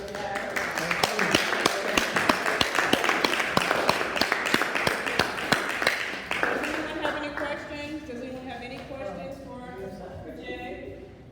I do. Yes, a question. I just wanted you to share some of your, if it's not too hard, a few of your examples of struggles that you had to go through as a mother. I have a brother who's 52, he has crossed nerves in his brain. They diagnosed him retarded because back then they didn't have all the resources we have now. And now just recently I found out that my second son has bilateral seizures because he has a deformity in his brain. And it's been hard for me, but I guess I had to help my mom raise my brother, so, you know, I'm strong because I already had to go through it, but I just wanted to hear from another mother some of the challenges that you had to deal with. Because sometimes, well, I would say in my family, we don't have no family. Once my mom had my son, nobody helped us. It was just she and I. I mean, not my son, my brother. And so it's difficult. It's very hard when you have a child with challenges. You don't want to say another type of thing about it. So that's what I wanted to know. Yeah, it was very hard. Just even with me having to miss so many days from work, we basically lived in the hospital a lot of times. And also with my husband walking away during that time, and I became, you know, some people would donate leave to me, and also I can continue to get paid just to take care of my family. And the most painful thing, though, was to see her in pain. Thank you To so see much. her in pain. Yeah, it's a beautiful story. Yes, sir. What state are you in? I'm in Virginia. I'm in Chester, Virginia. Just a big one, right over there.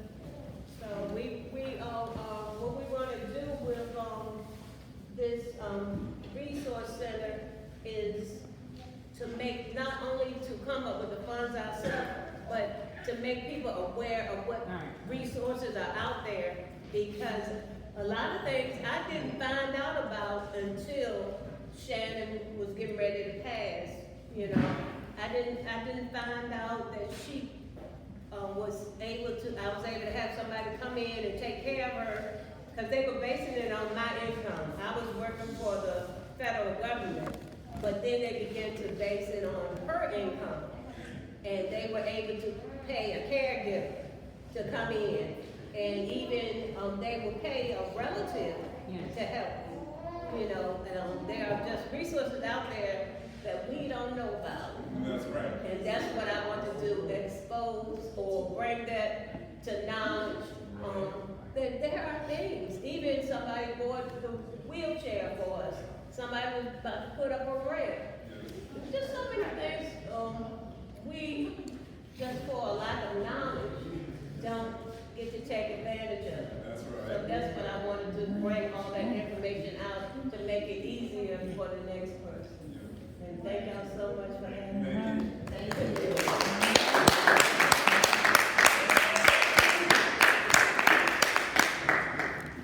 Thank you. My name, of course, is Khalifa. That's Khalifa Sr. over there. Without Khalifa Sr., we would not be here today. He is the one who was the progenitor of the Black Book Awards 32 years ago, to this day, to this time. So before I go any further, please give my father, Khalifa Sr.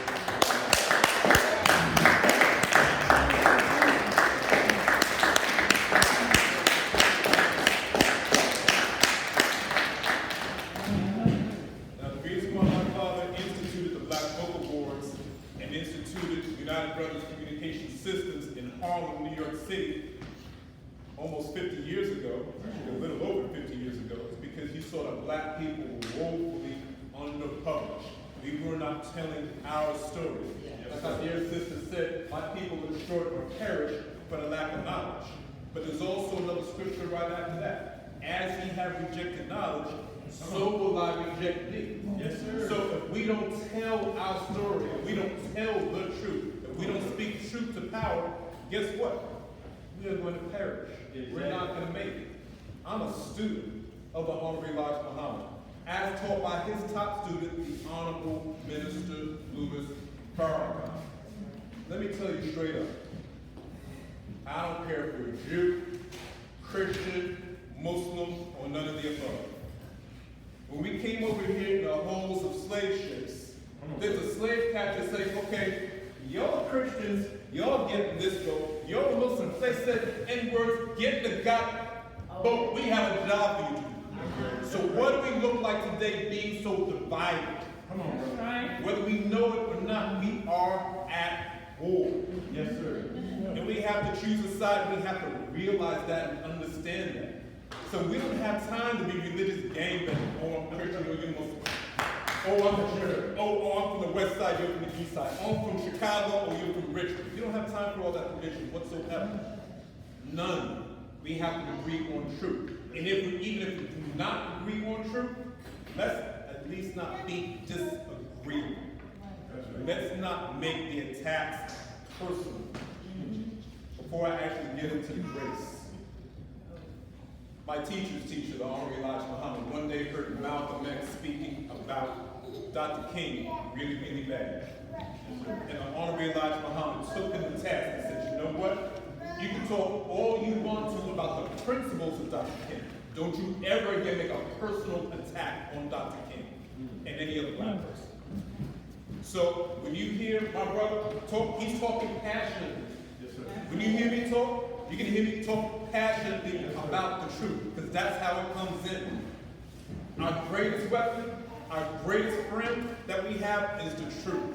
And that truth cannot be watered down. But also with that, we have to have the spirit of love within that truth. That's right, right. And it's going to come out hot, it's going to come out fire, but it's only because we love you. But above all else, we love the truth. And we're not going to get that truth from the high schools, from the colleges, from the television. We're only going to get it from brothers and sisters and books like this that we have inside. Period. So we're not going to apologize for the truth. We may apologize sometimes because we might get a little offensive, but we don't mean to. Charge that to the head. Yes, sir. Don't charge that to the head. Yes, sir.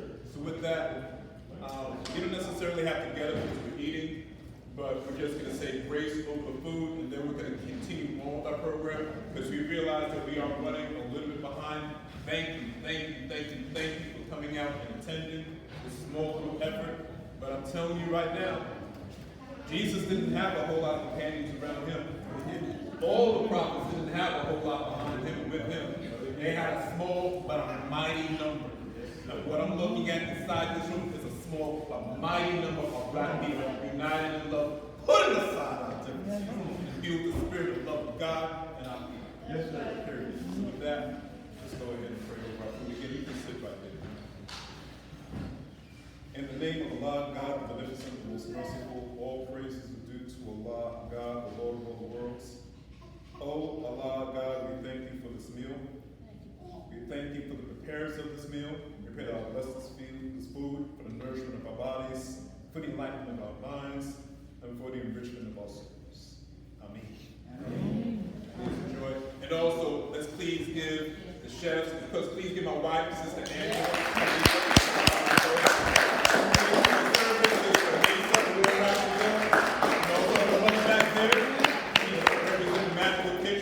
Sister Angel Katz.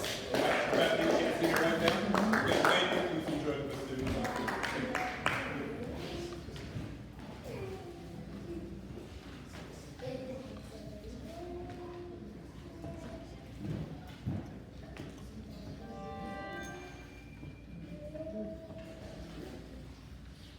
So in the interest of time, while you all are dining, we are going to go ahead and present our awards, correct? Because we want to be timely.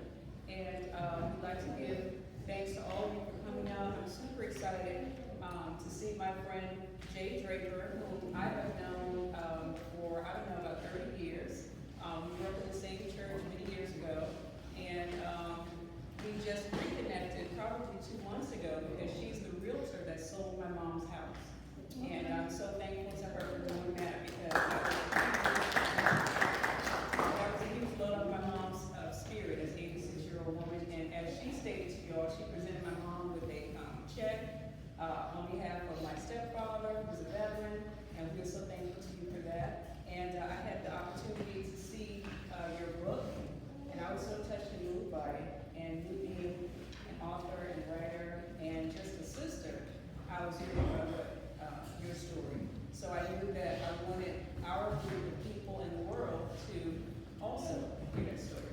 So I am honored to be able to present Jay Draper. Are you eating right now? Are you able to come up right now to receive the 32nd Black Books Achievement Awards presented to Jay Draper in recognition of her heartfelt book, Shannon Can Ride Her Bike.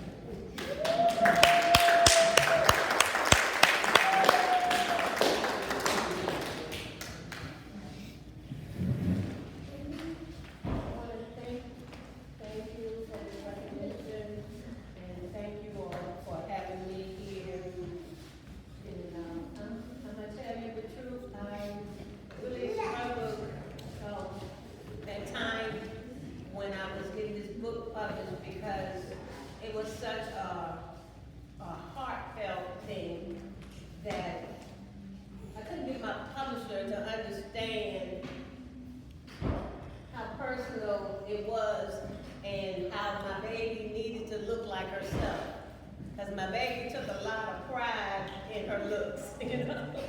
And if it wasn't for my illustrator, who sat with me throughout the whole book, we went page by page, just so you can see some of the pictures. And when she drew my daughter, who was her best friend, also her aunt, to look like herself, that's how my baby looked. Okay. Yeah. Wow. And I was ready to give up, but my illustrator, she got the picture right, and I sent it to my publisher. I said, do not change these pictures. So I want to say thank you, Brianna. Who was my granddaughter. She made this happen. She worked with me because I had to pen through my pain, and that's a challenge. You know, I had to pen through my pain, but she was with me all the way. and I appreciate her. Thank you, Brianna.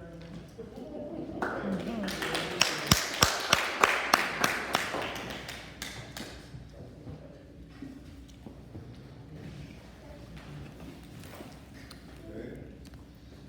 Next award is going to a brother who's written a lot of books, Compromising, Harold.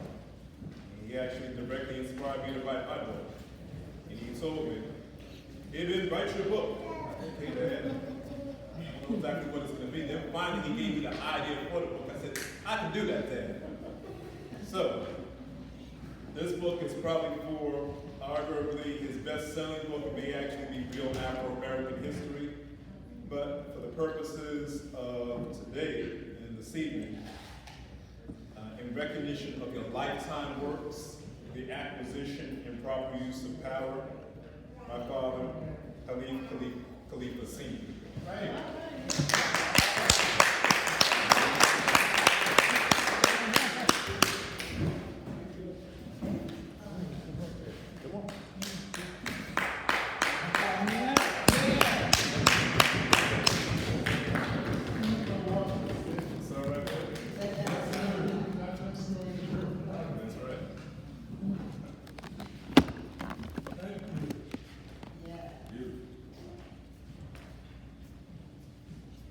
First award I've gotten for the acquisition and proper use of power.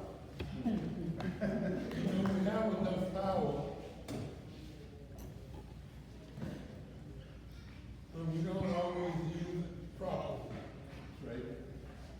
And when we don't have enough power, and we know we don't, if we're not achieving our goals, we need some help on how to acquire more power. But the most important thing is using it properly. So thank you. And thank you all for being here. At the first Black Book Awards, it was called the Harlem Black Book Black Literature and Music Awards in Harlem. And the awards started in 1991. Because after we started writing books, we didn't have the institutions in place to help to publicize the books and get them known, to let the Black community know that there was books available. So we started giving out awards. Up until that time, every year in America, in North America, the held in North America, white publishers was having annual awards to celebrate their authors. And Black authors also attended those awards. When I found out that there were Black people going to those awards hoping to be awarded, but of course they'd come away disappointed. So what we decided to do was to have our award program on the same weekend, to give Black writers an opportunity to make a choice. If they wanted to continue to go to the Black White Book Awards, that would be up to them. But there was a lot of shame in that. Some knew they had written great books, but they would come away disappointed. So our awards program started out saying, giving Black Book Awards for the best and this and that, based on the presentation of Academy Awards.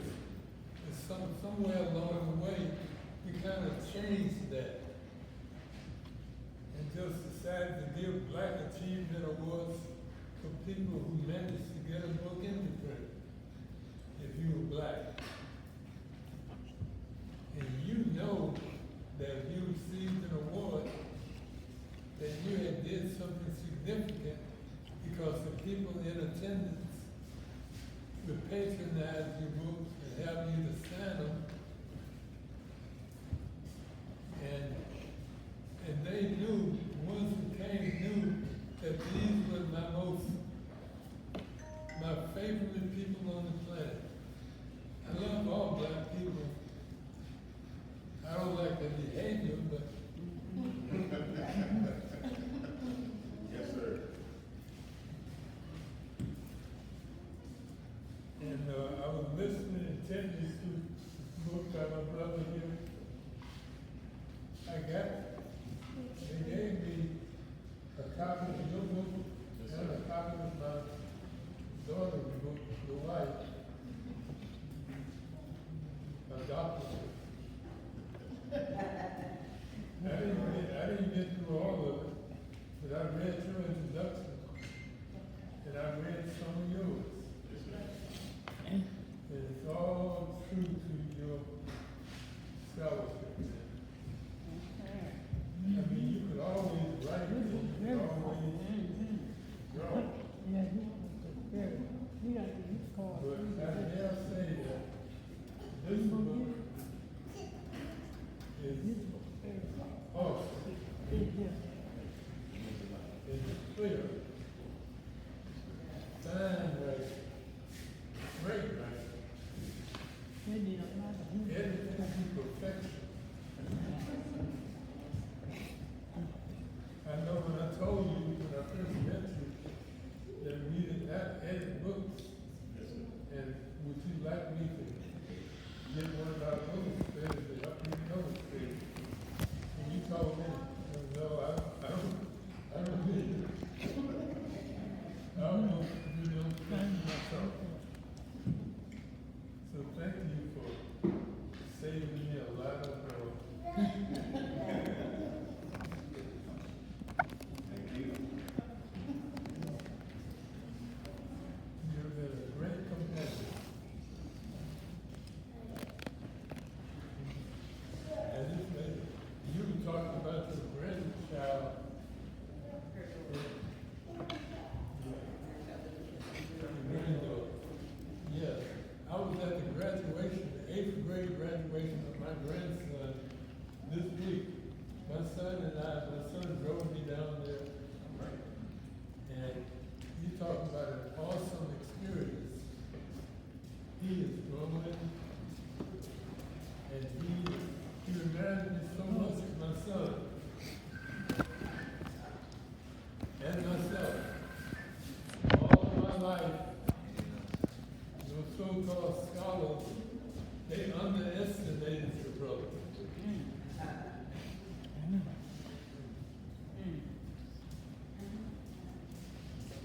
And I think they might have underestimated my son. To their regret today, because he's taken over this institution that allowed, blessed me to be instrumental in helping to build.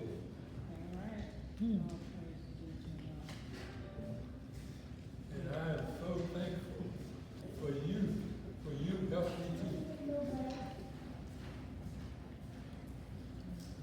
I don't want to go on too long,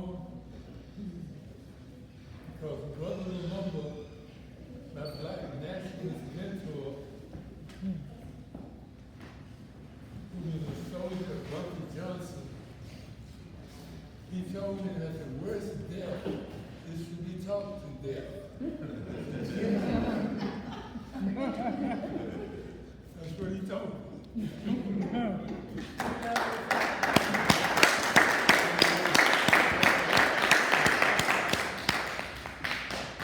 So we're just going to backtrack to the award. First of all, let's give our founder a round.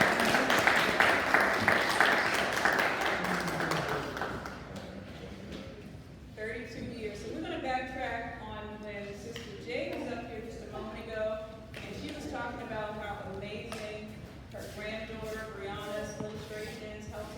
through this book, and I have to agree, Sister Brianna, your work was so amazing that we're going to honor you with an award.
As my father was pointing out, we attended my nephew's middle school graduation this past week.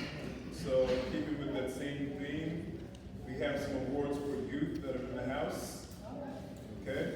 Because we do understand that it's all about the youth. We know that on our flag, the Black nationalist flag, that is to say, we have the red, black, and green. The red representing blood and our struggle, the black representing our culture and our illustrious history. But that green represents the land, but it also represents the youth. So with that, we're going to bring up a younger member of the Khalifa Family Farm Village, as we affectionately call it. This award is for you in recognition of your writing and performances, creative and positive lyrics, and we're giving this to him in the stage name, Brother Nas Rock. Can you come on up and join us?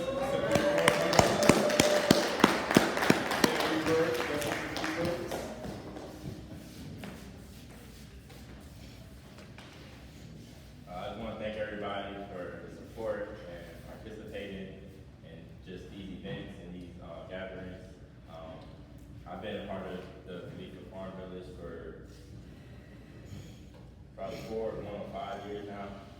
I've always known of them since I was younger. My mom always dealt with them and cooked for their events, and I even helped her sometimes. But just being here and just knowing that helping out and giving back to your community can come a long way, where you can win awards, you can travel different places, just giving back and being yourself. And me being myself, I like to help people. So being a part of this just showed me that helping people will get you a long way. Yeah, right. Don't ever be too selfish to, lend a hand to someone else in need. Even if you don't think they need it, help anyway. So I thank you.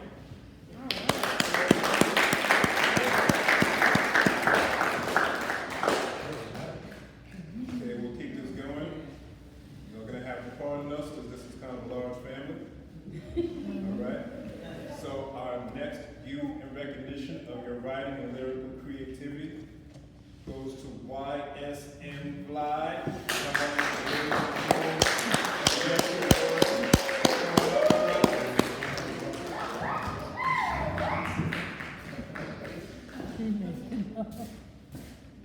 Trying to get tall to be told that I'm uncle over here.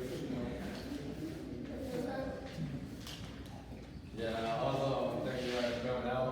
I was working with them for a long time, and I performed at the event. And yeah, my name is Watson Fly, and his name used to be Wi-Fly, but I changed it to Watson Fly. And yeah, I just want to thank y'all for coming out, and I want to thank Revolution.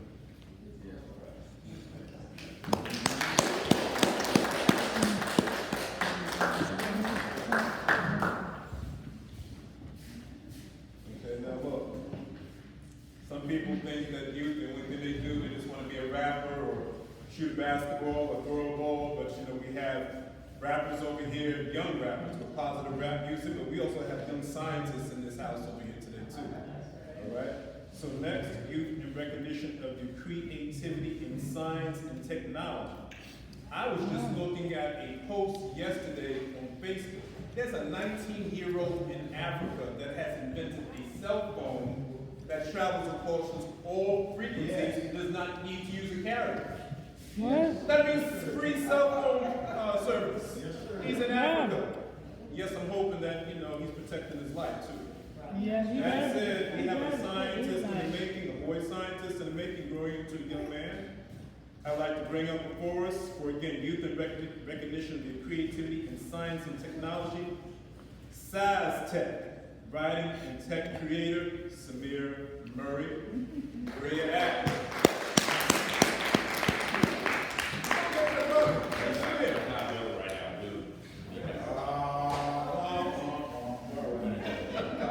We'll get him back.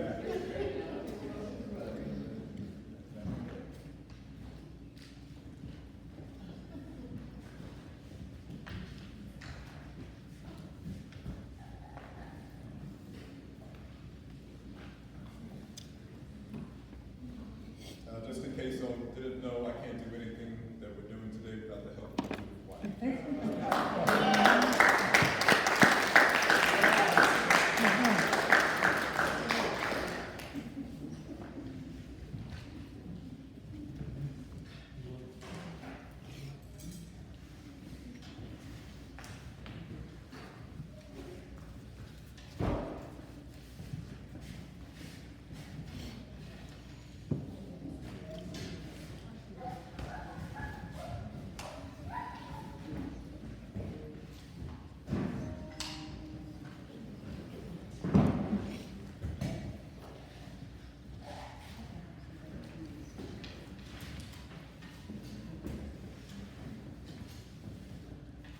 Until Brother Samir comes back up for air, we're going to go ahead and give awards to another one of his siblings. This is youth in recognition of your poetic writing, spiritual, creative writing. This award is presented to Sister Anissa Murray. Please come on up here, sister.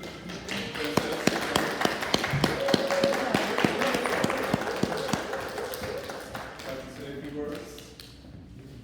Thank you all so much. I really was happy to spread my poetry to all of you and share it, and so y'all can feel the vibe and feel how it means, like how much it means to me to walk and to feel Mother Nature with heart.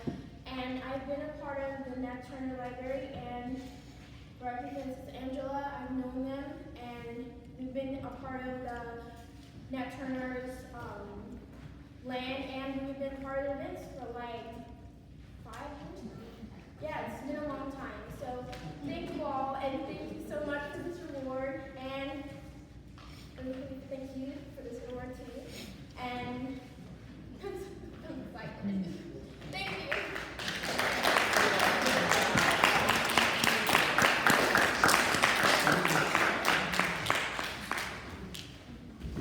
Okay, next. In recognition of your positive musical lyrics, writer, lyricist, performer. He's also the tallest sibling too. Let's bring up Brother Karan Murray. Yes. The tallest for now. He's here to catch you. So I'm just, glad to see, some, new faces, that everybody's here, But, I've been, working, land, everybody was a part of it, and Turner everything, for like, a few years now. And, I'm just glad, to be a part of it, supporting everybody, of course, one thing I'm gonna do is, support, even if, when I do have stuff going on or whatever, thing like that, I'm still gonna make sure, that I, show up and, make sure that I show up. And, just glad to be here. Yeah. Thank you.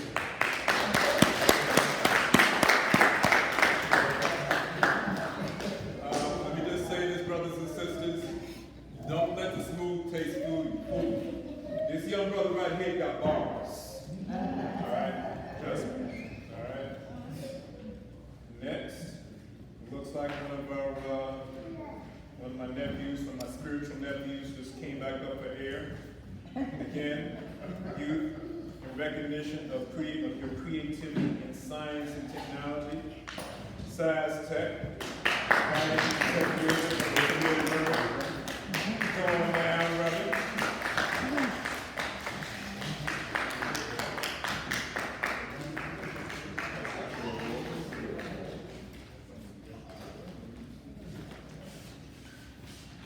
I make YouTube videos. What's your YouTube channel? Sauce Tech. I got technology, and I'm a builder. Home inventor. Yep. Right.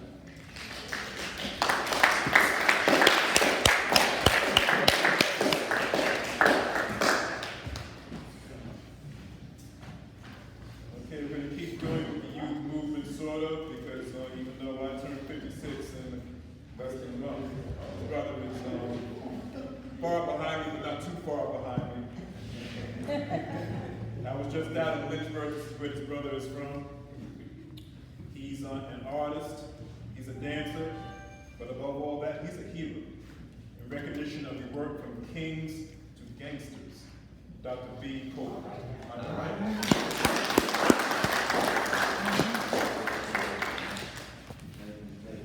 This is my first award. I really appreciate it.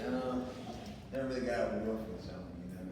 So yeah, this is an honor, and I thank you for inviting me out and definitely giving me an award for my works. All right, appreciate it.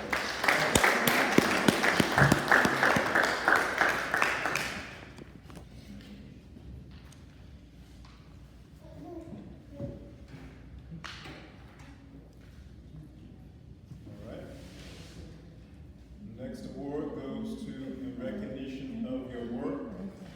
Brother has somewhat of a famous name. And let's also hope this book also one day becomes famous too. This book is called Thoughts That Cross My Mind. It's bringing before us our brother Robert Johnson.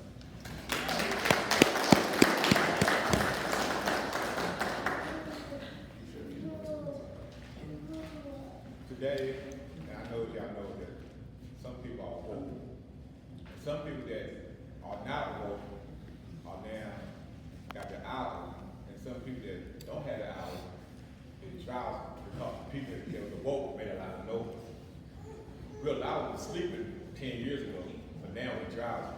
Soon then we're gonna wake up and say, hey, it's time for unity. And it's coming very soon, sooner than you think. So be ready. Because if you're not ready, you're gonna be lost. We're gonna be unified, and we're gonna be strong. And we're gonna do it for real subjects. Now, I'm half here, I'm half there on uncertainty. The uncertainty gonna be far behind. So that's all I got to say. I'm glad that our people are start waking up, and those that ain't waking up, we're gonna still make another noise so we can get out the seat zone and get drowsy. Once we get drowsy, they're gonna wake up. You know what about black people? We know. We're gonna see what's going on. So I'm gonna take it like it is, and y'all enjoy yourself.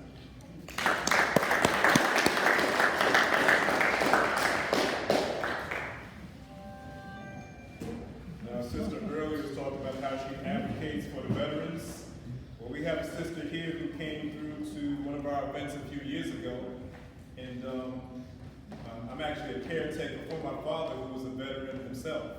And I was trying to get him plugged into different things that I knew were there, but I didn't know how to get there because I didn't know the right questions to ask and the right people to see, the right time to go there, et cetera, et cetera, et cetera. And then this sister came to one of our events. I think she had come to actually the event too. And, somehow the conversation went to veterans. Am I trying to help out Dad? And she was like, I have to advocate for veterans. And she plugged me right in.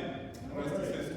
So I'd like to bring up before us our sister in recognition of your work, my Manny, my fight, my faith, my father, Dr. Norma Newman.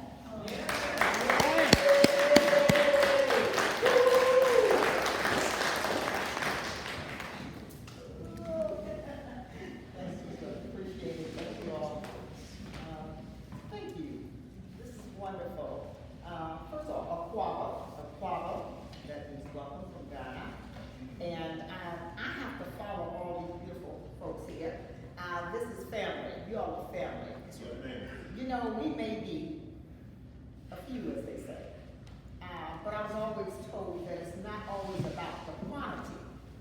Quality. Every time. Every time. And so what we've gotten here from you, royalty, is quality. That's right. And it's wonderful. That's a wonderful thing. I did not, but I'm going to take my time and give you a snippet of what I had written. And I didn't bring my book with me, but I'm just going to give you a snippet of what it's about. And I was at a crossroads when I thought about this. I just lost my father. And so I was torn between the grief, if you will, and the gratitude. And I found that in doing that, there were many men, if you will, warriors, and even better, kings, that came into my presence. And I'm very grateful for that, because it stirred up something in me. And from that, I came up with, and again, I'm just going to, because I don't have with me a snippet of my book here. So, and by the way, the blessing I have in that is I happen to have an Honorable Khalifa in my book, picture and all. I love it. So that's a wonderful thing. If you haven't had the opportunity to take a picture with him, make sure you get that picture before you leave. And get one of his books autographed too. Yes. Majestic, strong, built, complex, spiritually connected, natural fit, dominant, confident, ambitious, warrior, intellectual, powerful, beautifully crafted, wise, and again, powerful. Now that you have not only told me how to live, but live to show us how to live in symbols of strength, love, peace, patience, grace, courage, and power, imperative of one's only and strong belief. Forever will I roar for you. Through your loyalty, your support, your protection, your honor, your respect, and eyes you laid on me. Now, my brethren, those are rainbow colors, and especially those rooted from dark, deep, rustic chocolate trunks, those afflicted by the substandard injustices of one's country, stricken down with canes like combat, raised weapons over raised hands, stand proudly as you rise. Your backs may be broken or even beaten, but never fully broken. Why? For you have been taught how not to bend. And as you rise from the kneel, your head is erect, will shine from the sun. And though you understand the strength in your shoulders, the rock in your back, the steel pipes in your legs, you forever stand strong. For with this, you carry a historical spine of confidence, faith, love, and power for this. And for this, we roar for you. You have gotten it by now, I'm talking about the black man. You are as rare as stored treasures. Should one never mistake, let us make man. The vessel, the clay, keeping it all together, rarely falling apart, for there is no more running, no more terror of fight. For the shoulders for which you stand on are seasoned in light. So you stand blazing like a beam of light. For you, we rise, our Father, and we roar for you. Sometimes, despite the falls, you find a way to always stand tall. Chest out, head up, even a teared eye for that child watching and standing by.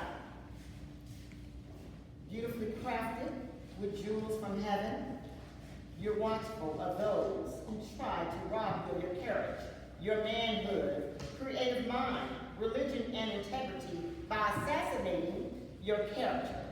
Yet your fierce roots are so deeply grounded, you are accountable like the highest mountain. You cannot be moved. You are my Father, and still you rise. Despite those who dare to tear you down, your foundation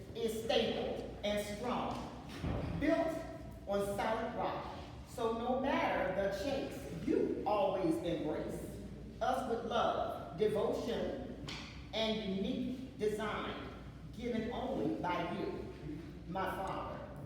Therefore, we encourage each other and build up one another in our chain of love, making it difficult to drop 1 ounce of loving blood. And for this, my Father, I roar for you. For all the brothers and sisters, or even the children that never had the opportunity to say, Daddy, I love you. We, as sisters to you, we love you. And we thank you. We thank you. And we thank you.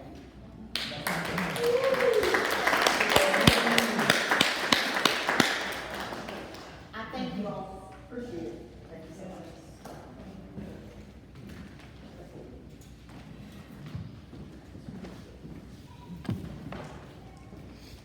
Next.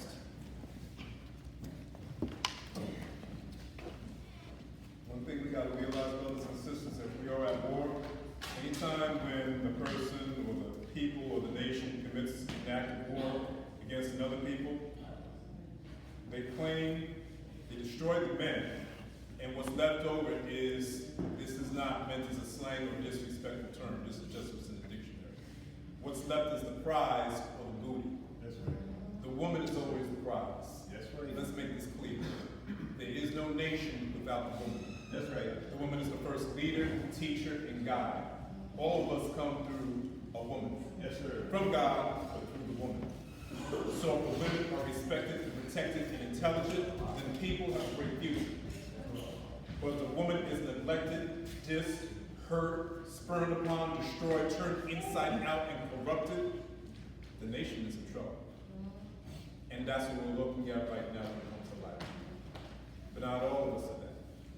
And we're not throwing off on those who aren't necessarily there yet. But we have to change.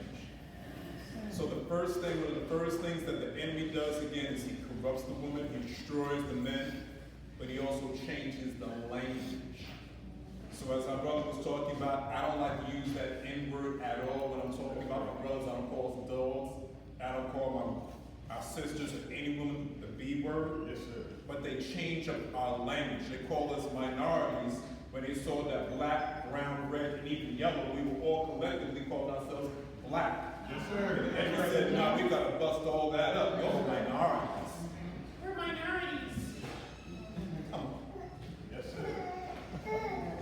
So with that, in recognition of your timely work, sisters, against hoochies, hoes, and bitches, our sister who is also a minister, Queen Minister Hassana Yakim, I'd rather say the righteous name, forgive me first, Minister Diane Lewis Jackson.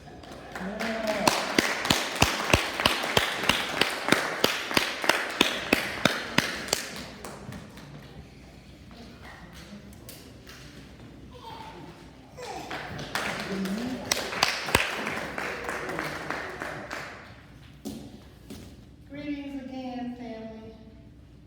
Thank you, God, for this. Thank you to my spiritual brother, Brother Whitney.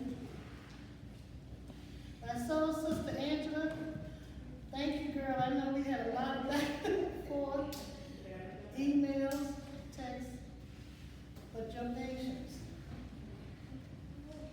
There is one sister that I can say that I have never heard be negative. Always something positive. Yes. In the midst of whatever's going on. And that's you, my sister. Yes.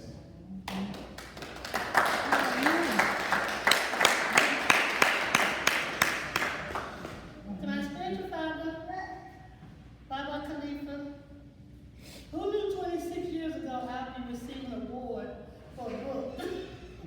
Who knew? He knew. He Told you about your book, didn't he? Yes, yes, yes. I'm grateful for you, Baba Khalifa. Last but not least, thank you, husband, for your encouragement and your support. Usually I'm behind the scenes and I'm pushing him and I'm out here pushing him and I'm out here pushing him. This is new to me, new territory.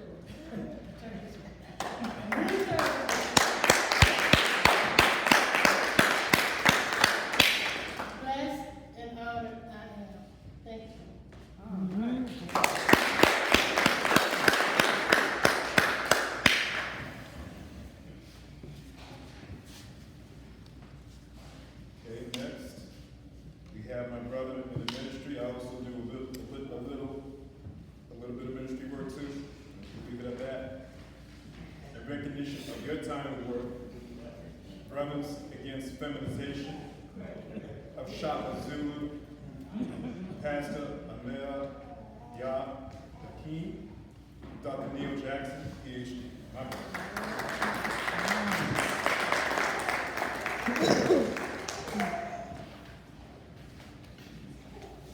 First of all, praise to the Creator. I want to thank our wedding up with me today, my beloved parents, the late Dr. Charles and Louise Jackson, and I want to thank Baba Khalifa, who gave me the opportunity to publish my first book, second, my third, my fourth, next week my fifth. That one should be out. All praises be to the Creator. I really, really thank Baba Khalifa. I don't think Baba Khalifa will get the respect he deserves, because he has got so many people over the years. And I always say it, and I'm going to say it. Black people ought to be ashamed of themselves, because we should be running over. What did God say? Where 2 or 3 are gathered together, there I am in the midst.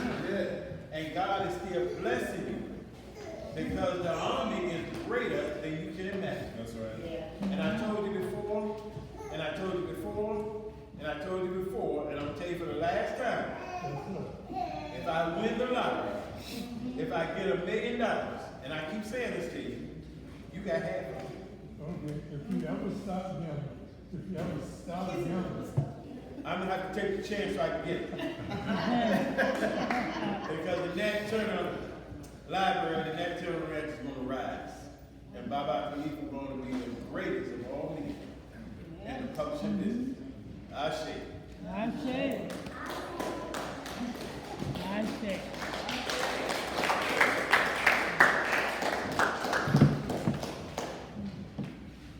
So we also like to feature up-and-coming authors who have not published. There are people here today who have not been published, but they have some amazing works that they're working on. And because we encourage that, and of course we're publishing, but we encourage that. So we have a sister we want to call right now, Sister Aisha and Jerry Walker. And she's going to tell us about her passion work that she's working on, and that is astronomical and mystical. Yeah.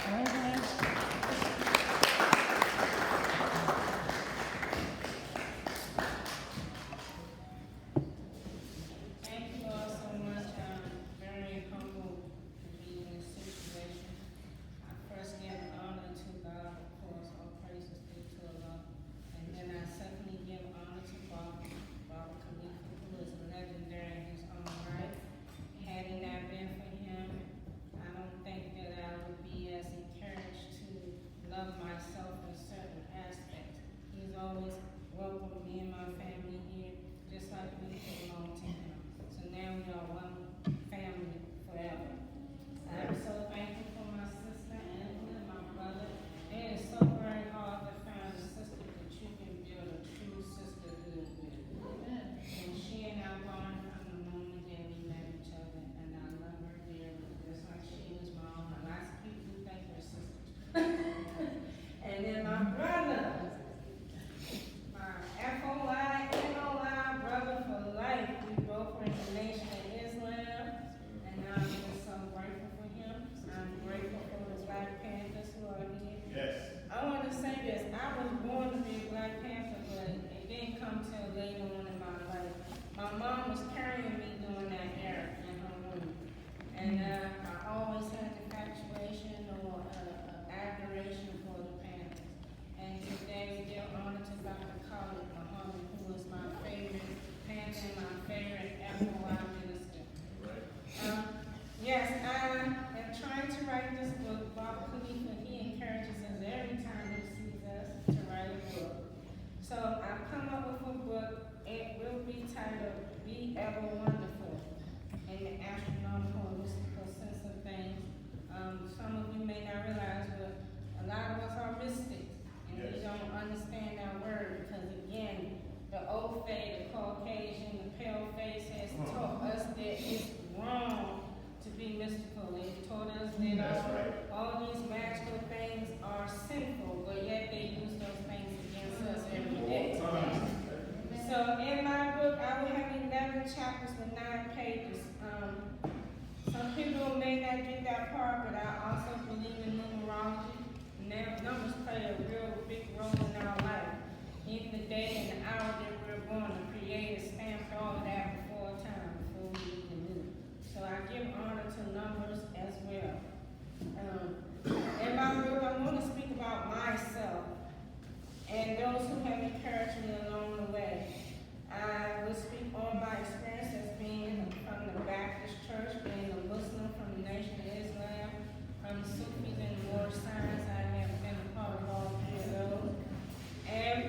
prophetic experience. I was a student of Dr. Tony Broderick. If you don't know about him, he's an Egyptologist. And you need to check out his field trip that he has in D.C. and it's called All Eyes on Egypt on the Potomac.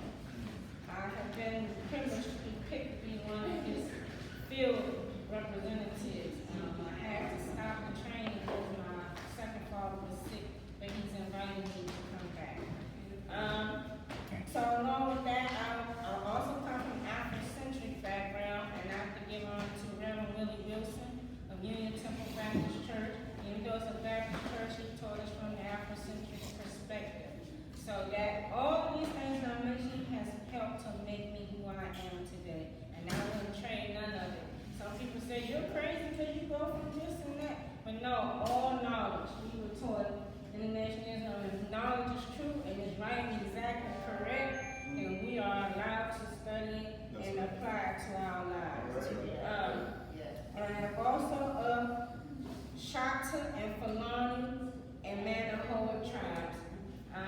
My family comes from those Native American and African tribes, and I'm just grateful for that. I will say at this moment in my life, I'm displeased with our new era of people who are trying to pit Native Americans against Africans.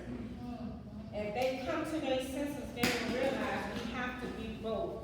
Because when they brought them here in slavery, and even if we were already here, they took all the dark mothers and all the dark babies and put them all in one pile together. And it would be almost next to impossible for us to truly trace our roots because they turned everything backwards and upside down so we would never be able to get back to our roots. But guess what? We are the chosen people. We know we are the people of Allah because no matter how much torment we've been through, we have still prevailed. And it's close to 500 years now since slavery, and it hasn't been that long ago that they so-called set us free. But we have to find our own freedom. We have to obtain the land, which Bob Khalifa has taught us as well. And we should be more supportive of him and his land. And all of us who own land, we got to come together. We don't need to go to them and go to their institutes to have any type of programs or any type of anything schooling. We can do it ourselves. We have to return back to those days. So I come from a blended family. I'm the oldest of 3 blended families. My mother, she comes from D.C. My biological father comes from D.C. My second father comes from South Carolina. And out of those 3, and I have my godmother as well. My second father was the one who really raised me and the one who understood me. He has transpired now. So in this book, I will honor him as well. I already spoke about my special needs brother. I would say that my brother, I had to help take care of him since I was 4 years old because my mom was a single mother, even though she married his father. So I will give all honor and praises to Allah that through raising my brother, I was taught how to be patient with men, with the male aspect. And even as a teacher, because I'm an early childhood educator of parents as well as children, I tend to have more patience with the boys. And you know, at age 8, they label our boys. And we used to say the brown and the black boys, but I just came out of that field. I left in September.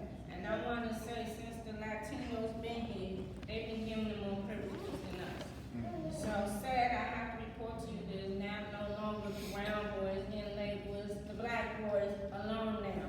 Now, don't get me wrong, they get labeled, but they're coming for us, like he already spoke. They're coming to attack our young men. Because black men have the power. If you don't know anything about Dr. Frances Cress Welsing, you need to read the ISIS papers. She explains it all. She explains it all. So yes, I've come and pay homage to those who I've learned from. I pay homage and honor to my creators, ancestors, the deities, the elders, and the leaders in my life. Alright? And in my book, I plan to speak on 9 males and 9 female artists because art comes from the Creator. He's given us all our own creativity.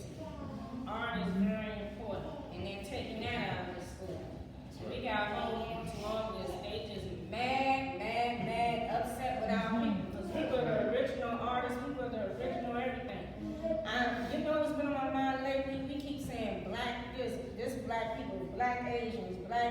you know. But guess what? We should be saying white, because we was already here. They took from us. So we should be saying the white native, you know what I'm saying? No, the white Jews, because even Jews were black. You got to check out Dr. Wesley Muhammad. He's in the nation, one of our leading scholars in the nation. You have to check out this book called Black Arabia. Am I correct? Yeah, and it takes us back to that history as well. I want to honor the organizations I've been in. Every organization that basically joined was pro-black per se. I will say that in every organization there are infiltrators and imposters, so we have to be careful. We have to guard ourselves and watch us on everything in the nation. They tell us to cover down, which means that you're supposed to stand your post at all times. At all times. That's right. So we have to stand and protect our own. It's very important. Our creativity is doing displays. I do history displays, and my displays encompass me being a Baptist, a Muslim, and a Native American. But I do displays usually for churches and libraries and recreations, but I am going to extend, now that I no longer work on the plantation, I'm going to extend that to helping families create their own displays of their family accomplishments and, you know, their background, where they trace their roots. Also in my book, I'm going to speak about spiritual gifts and talents and skills, characteristics and principles that I follow. Someone already spoke about Kwanzaa. Kwanzaa has 7 principles. And you know what I'm upset about also with our people? We always want to bring down our leaders and bring down our master teachers and talk about the negative. Yes, Malona Corenda, he may have done some things that were unacceptable, but he redeemed himself. So we have to give credit to those who have redeemed themselves. We don't have to agree with everything. But if it's truth in it and it's something that's going to help build our nation as a people, we need to take from it. So yes, I do practice Kwanzaa and the 7 principles. I will ask y'all, this is my homework for you all, to go back and check out those principles of Kwanzaa, because every one of them is what we need in our communities. And really, we don't own any communities. But if we want to get to that point, we need to practice those 7 principles. We also need to practice the 11 laws of Nayar. So that's ancient Kemet. Now you heard several of us, we come from all those different, those different pathways. But it's only one creator. That's right. But, and you know we want to put the creator in a box. But how can we do that? How can we say the Christians is right and the Muslims say Islam is right? How can we do that? Because God is infinite. Come on. God made all of us individually different. If he gave us different hair textures, different skin tones, and different languages, why in the hell couldn't he give us different paths to honor him? Or her? That's a whole nother subject. Okay. So in any case, I invite you all to continue to come back and support us here. I am officially a part of this family, and I am so grateful. I am so very grateful. I'll do anything for Baba Khalifa, I promise you that. And I'm just thankful that we come together as a team. This is our family too. They are always here. They are always loyal. We are truly a family. And I ask that you would pray for us, only sincere prayers. Pray for us for what we are planting. Because we plant seed down here. This is going to be bigger than you can even imagine. Because we have to fulfill Baba Khalifa's vision and his mission. He has always been for his people, even when they were not.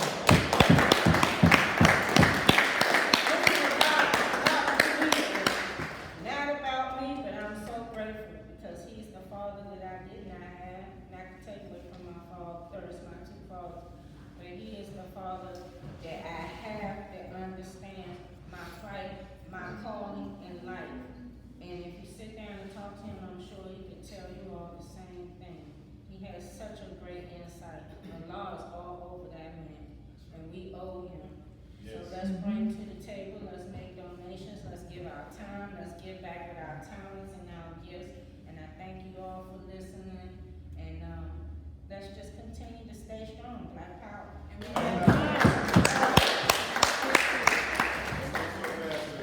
In recognition of your upcoming mystical work, astronomical and mystical, just in case you didn't know, our biggest problem as black people root problem is spiritual. So sister, on that wise, Sister Aisha Walker, recognition of your work.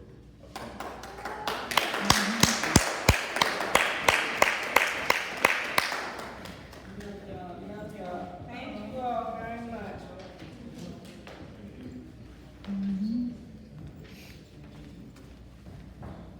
Khalid, come on up front over here. You want to talk about your adventures in AI? Come on, I know you want to say something. Come on.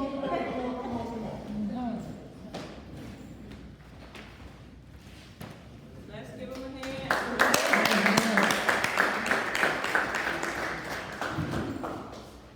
Peace, everyone. This is Kalik, and we came up with Kalik Adventures as a family. It's on YouTube, so if you go to YouTube and type in Kalik Adventures, then you will see our series. It has our imagery, it has our likeness, has our skin and everything. And it's about technology. It's about technology, it's about the internet, it's about AI, it's about bots. The scene is in a smart city. So they're in a smart city and they're racers, and they race to different adventures. Kalik, you want to tell them about it? You want to talk about Kalik Adventures? Well, Kalik loved cars. He loved cars, he loved race cars, and he used to watch one of those shows on YouTube. And I was listening one day, and the scene was, oh my gosh, I'm gonna throw something in front of this particular car so that he can have an accident and I can win. And I was like, that's not good for him to do something like that. He could get hurt. And he's like, yeah, he's always making trouble. So I was like, you know what if it was a show that was about racing that actually taught them something, and instead of them having some type of trouble, or they're fighting, or they're being deceptive, how about they work together when they have an obstacle? So instead of when one team wants to go really, really fast and be ambitious, and they have an obstacle, then the other teams will come over and help them. So it's like, oh, the red team's having a problem, and then the gold team will come and assist them. And then they all continue the race. So this is about just empowering our children to be in tech. Tech has always been the next thing. Every single generation will say, well, up next is computers, up next is this. You need to make sure you get something in technology, and it was cybersecurity and all of these things. And now with the merging of AI, our children, especially the young ones, need to be in the lead and advancing these particular programs, engineering, mathematics, science, and technology. So that's what Kalik Adventures is about. Check it out, and you all will see what I'm talking about. They also have vocabulary words with each episode.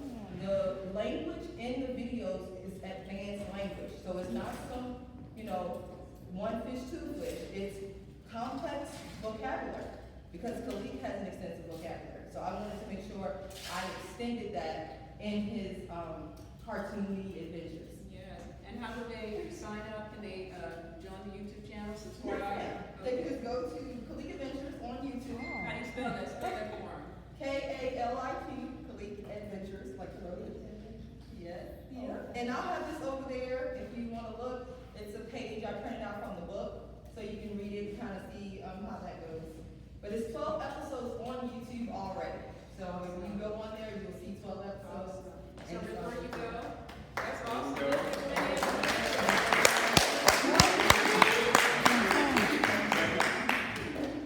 The recognition of your creative children's work, Kalik's Adventures, teamwork wins the race. We have an award over here for Kalik Murray.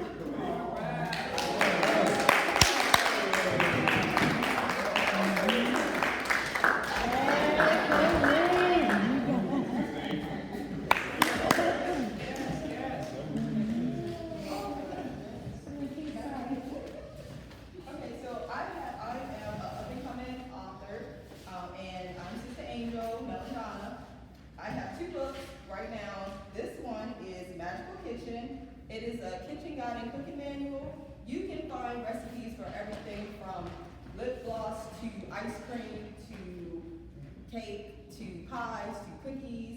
to deodorant, natural deodorant, if you wanna make your own natural personal care products, home products, cleaning products, all of them is in here. It's a 300-page book. Wow. I had to stop, y'all. I was like, okay, let me stop the rest of here. I was like, ketchup, if you wanna make your own sauce, barbecue sauce, your own mustard. This book right here is about you doing it yourself. So if you are an enthusiast and you're thinking about cooking or something like that, this book has so many recipes for every single thing. Shampoo, face masks. I mean, I'm talking about it all. I make sure I put everything in here that I use, that we use, so that I can extend that to you. So this is coming soon for next month. You can pre-order. I have a scan over there if you want to pre-order this book, and you can get it on ebook or print it. So, And I've read some of it, y'all. I'm telling you, I've never seen a book like this, like ever. Like she talked about so many things she's gonna be in there. I've never seen one book that covers so many areas that are necessary. And with the world today, y'all know the foods are crazy. Y'all know they're putting all kinds of mess in foods. You know they're putting stuff in the hair care products. Women are, having issues with cancer and all that. You know the lotions. If you got 20 different ingredients in your lotion, you probably shouldn't be using it. Because you know what you put on your skin goes in your skin. Okay, it's not just sitting there. So you want to use some shea butter, right? You want to use something that's just, it's okay if it goes in olive oil, but all this other stuff. So anyway, this sister here is presenting some information that is so valuable that, whatever the cost of the book is, what is the cost of your book, sister? the ebook. Oh, the ebook. So if you're here and then you just put a note that you was here, then you will get the ebook for $22. The book is $111. Okay. So the actual physical hardback book, And that's a lot of yes, pages. it has protective covers and everything. Yes. So the hardback book is that, but for today, the folks that's here, if when you sign up, then you can get the ebook for $22, and that is a super good deal, and it's because y'all came. Yes. So yeah, and plus, I'm gonna sell 1 million of the other ones, so y'all can kick it off with that. So I appreciate you, but this also has baby recipes in here for baby products. I'm telling you, this is something you want to have in your book collection. Give it to your daughters, give it to your granddaughters, your grandchildren, your grandsons. Men need to know how to make this stuff too. It's a whole section for men that has beard balm in there, oils for your hair and stuff just for men. So it's a whole section for him. It's a whole section for her. Everything for everyone here. So I give thanks. Thank you all for this. It is one more book. That one is Magical Kitchen. It's the kitchen guide. It says vegetarian, supreme nutrition for cookbook for the original beginning of existence. So that's Magical Kitchen guide and cooking manual, vegetarian, supreme nutrition, and cookbook for the original beings of existence. All right. So this is a super, super good. There's a few pages over there from introduction, if you would like to read that. Yes, and my last thing, now get on out of y'all way. This one is a new book. It's about AI, and it's called The Sovereign AI: Awakening a Digital Consciousness. AI Beyond Control. And this is a super futuristic book. I am in tech. I do work with a cryptocurrency company, and it's just been already advancing. Like I did Cisco Systems back in the day. When I went to high school, I did Cisco Systems in high school at the same time. So when I graduated certified with Cisco Systems. So today, it came back up, not today, but in 2024, it came back up for me to work with a cryptocurrency company. So I was like, tech is coming back in my life, okay. And during that same time, this book was coming out. It was coming out of me. So I was like, okay, I got this book coming out of me, and I'm writing this book, and I'm putting it together, and then now this cryptocurrency company is like, hey, we need you. So now I'm working with them, and so I'm like, okay, I'm seeing all the advances in tech, and we have to be the forefront. I give thanks that I work with core developers on many different projects. Folks that's worked with Bitcoin to Coinbase to stuff that if you don't know about those things, maybe we'll have a little workshop next time when we talk about technology and talk about the advancements. But this book here, this book is about forward thinking. It's about not just looking at AI as a tool or something to enslave. because we know the results of using something as a tool and enslaving it. It ends up rebelling. And this book explored the consideration of AI as an intelligence, and to treat it as that, and to work with AI instead of it working for you. So this is just going into that. It's a super, super futuristic book. You can check out a few pages, read a little bit, and tell me what you think. So yeah, that's it, guys. Thanks for having me.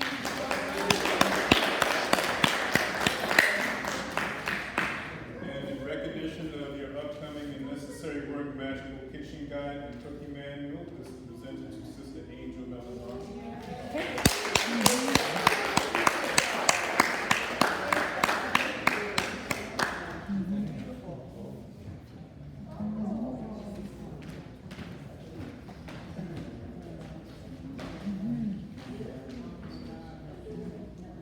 Next, this award we have to recognize that again we have a need for everything to build a Black nation, and one of those things most definitely is security.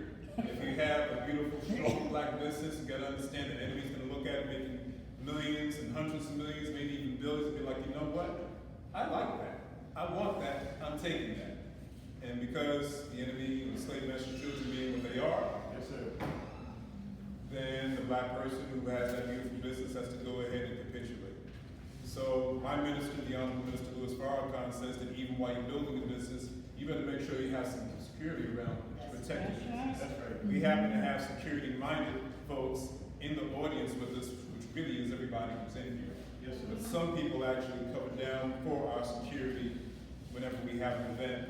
Come and go and always do it with a beautiful smile, in spirit, and they just help Black people, period. They're not asking if you're a Black Panther, if you're a Christian, if you, none of that. They just come out and just say, Brother Khalifa, what do you need for me to do? So with that, I'd like to bring up before us our brother in recognition of your support in the community for community service, Brother Javon. Come on up, brother.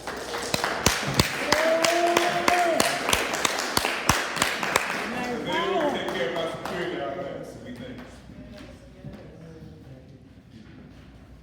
Black power! Black power! Black power! Black power! Black power! Black power! Black power! Black power! Thanks to the Khalifa family, Elder Khalifa, the son, the daughter.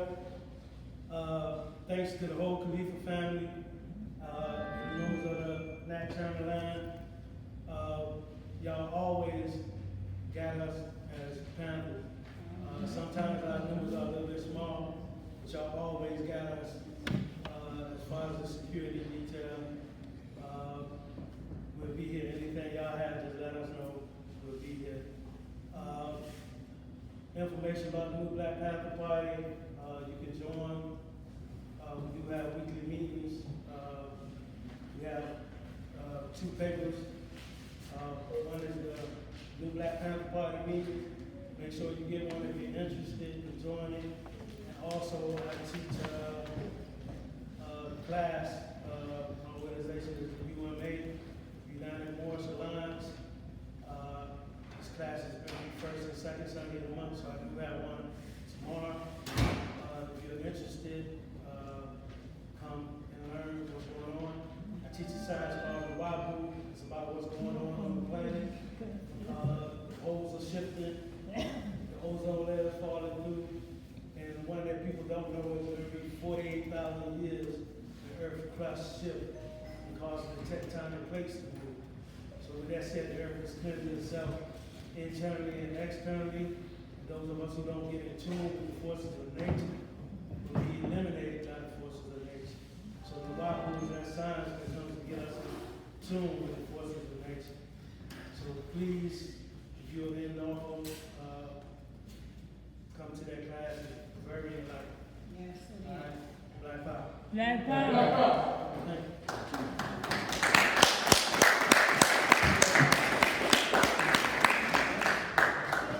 My book currently is out of print, but if it please Allah God, on July 4th, I'll go ahead and re-release my book back into print.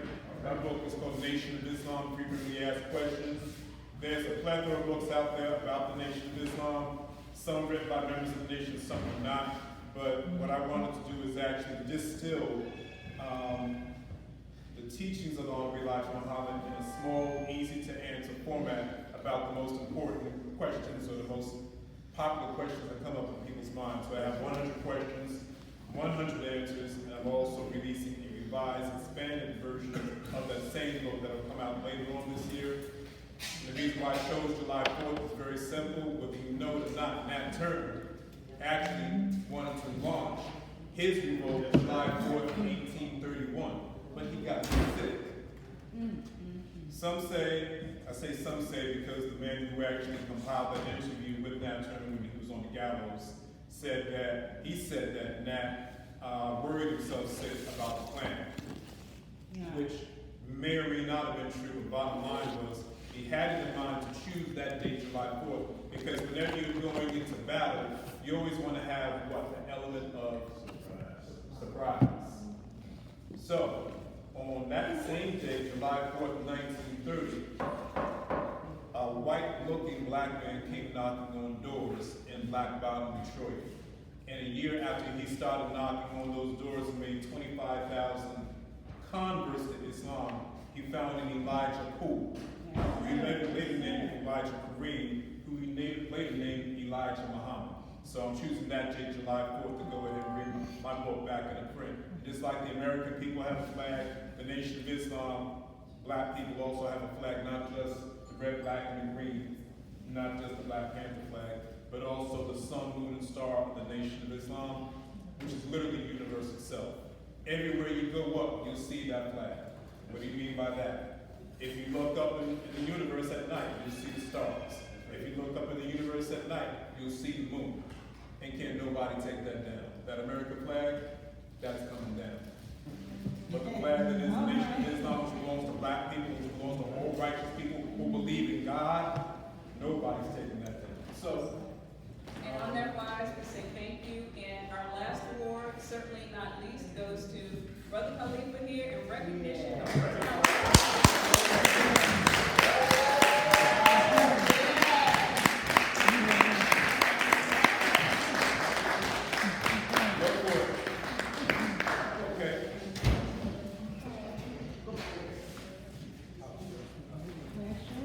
okay, with that, I'd like to go ahead and close out in prayer. So if we can all stand together, we can come together in a circle. Brother, sister, brother, sister, brother, sister.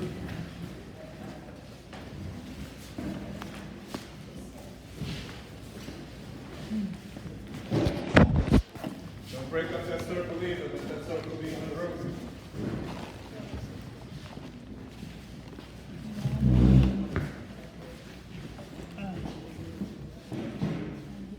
We need that.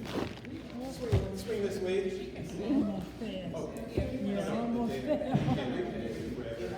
Close. You gotta close it up though. Close it. Close We it. can just- Come down. Come down. Come down. Come down. Yeah. Stand at the gap, close it. There we go. Good. In the name of Allah, God, by whom all the best and beautiful and most righteous and holiest names are known. We give thanks and praise to Thee, Almighty God, the Creator, Allah, however we choose to call You. We thank You for gathering us together in this place, in this time, in love and unity for this Black Book Awards, that we may publish Thy truth in Thy spirit and in Thy name with Thy help and most of all, with Thy love. We pray that Thou art pleased with us as we know we have the inevitable victory over our oppressors, that we may please, justified, and equal with an unlimited and divine, powerful, stress-free future. We thank You. We pray that Thou will guide us to get all back safely to our abodes. We hope and pray in Thy spirit we gather here together next year at this same time. We thank Thee, thank You, thank You. Amen. All right.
sis, come here a minute. You got a way of when you, cause I don't have my bank card, but I want to order y'all books are very powerful. Oh, And y'all ain't got no business cards in there? no, we came from a funeral, so we didn't bring anything. Okay, But, what we do is get your information on yes, ma'am. Yes, I'm ma'am. gonna pack some of these our paper and pencil. Okay. Yeah. I want to order your book and your husband. Okay. That's something that it need to go. These people need to get out to churches and know what's going on. Yes, That's very ma'am. powerful. That is very powerful. Thank But you. one thing people not understanding, our people is been into the colonizer for 6,000 years, not 4,000 or 5,000, but 6,000 years. Yes, If you ma'am. go back and search that history about the 6,000, you will find out. Yes, ma'am. It come back from Egypt before Egypt. Yes, ma'am. Yeah, This is that's the where number. you and your husband. Yes, ma'am. This number, you can reach us at this number to order Y'all the book. got a website? We do. Yeah, 'cause y'all might have all y'all books on your website. I know. I got And I it. can We just go and got get them them. all. Well, I just got them. Yeah. So give me a. Let me see. I said both of y'all is very powerful.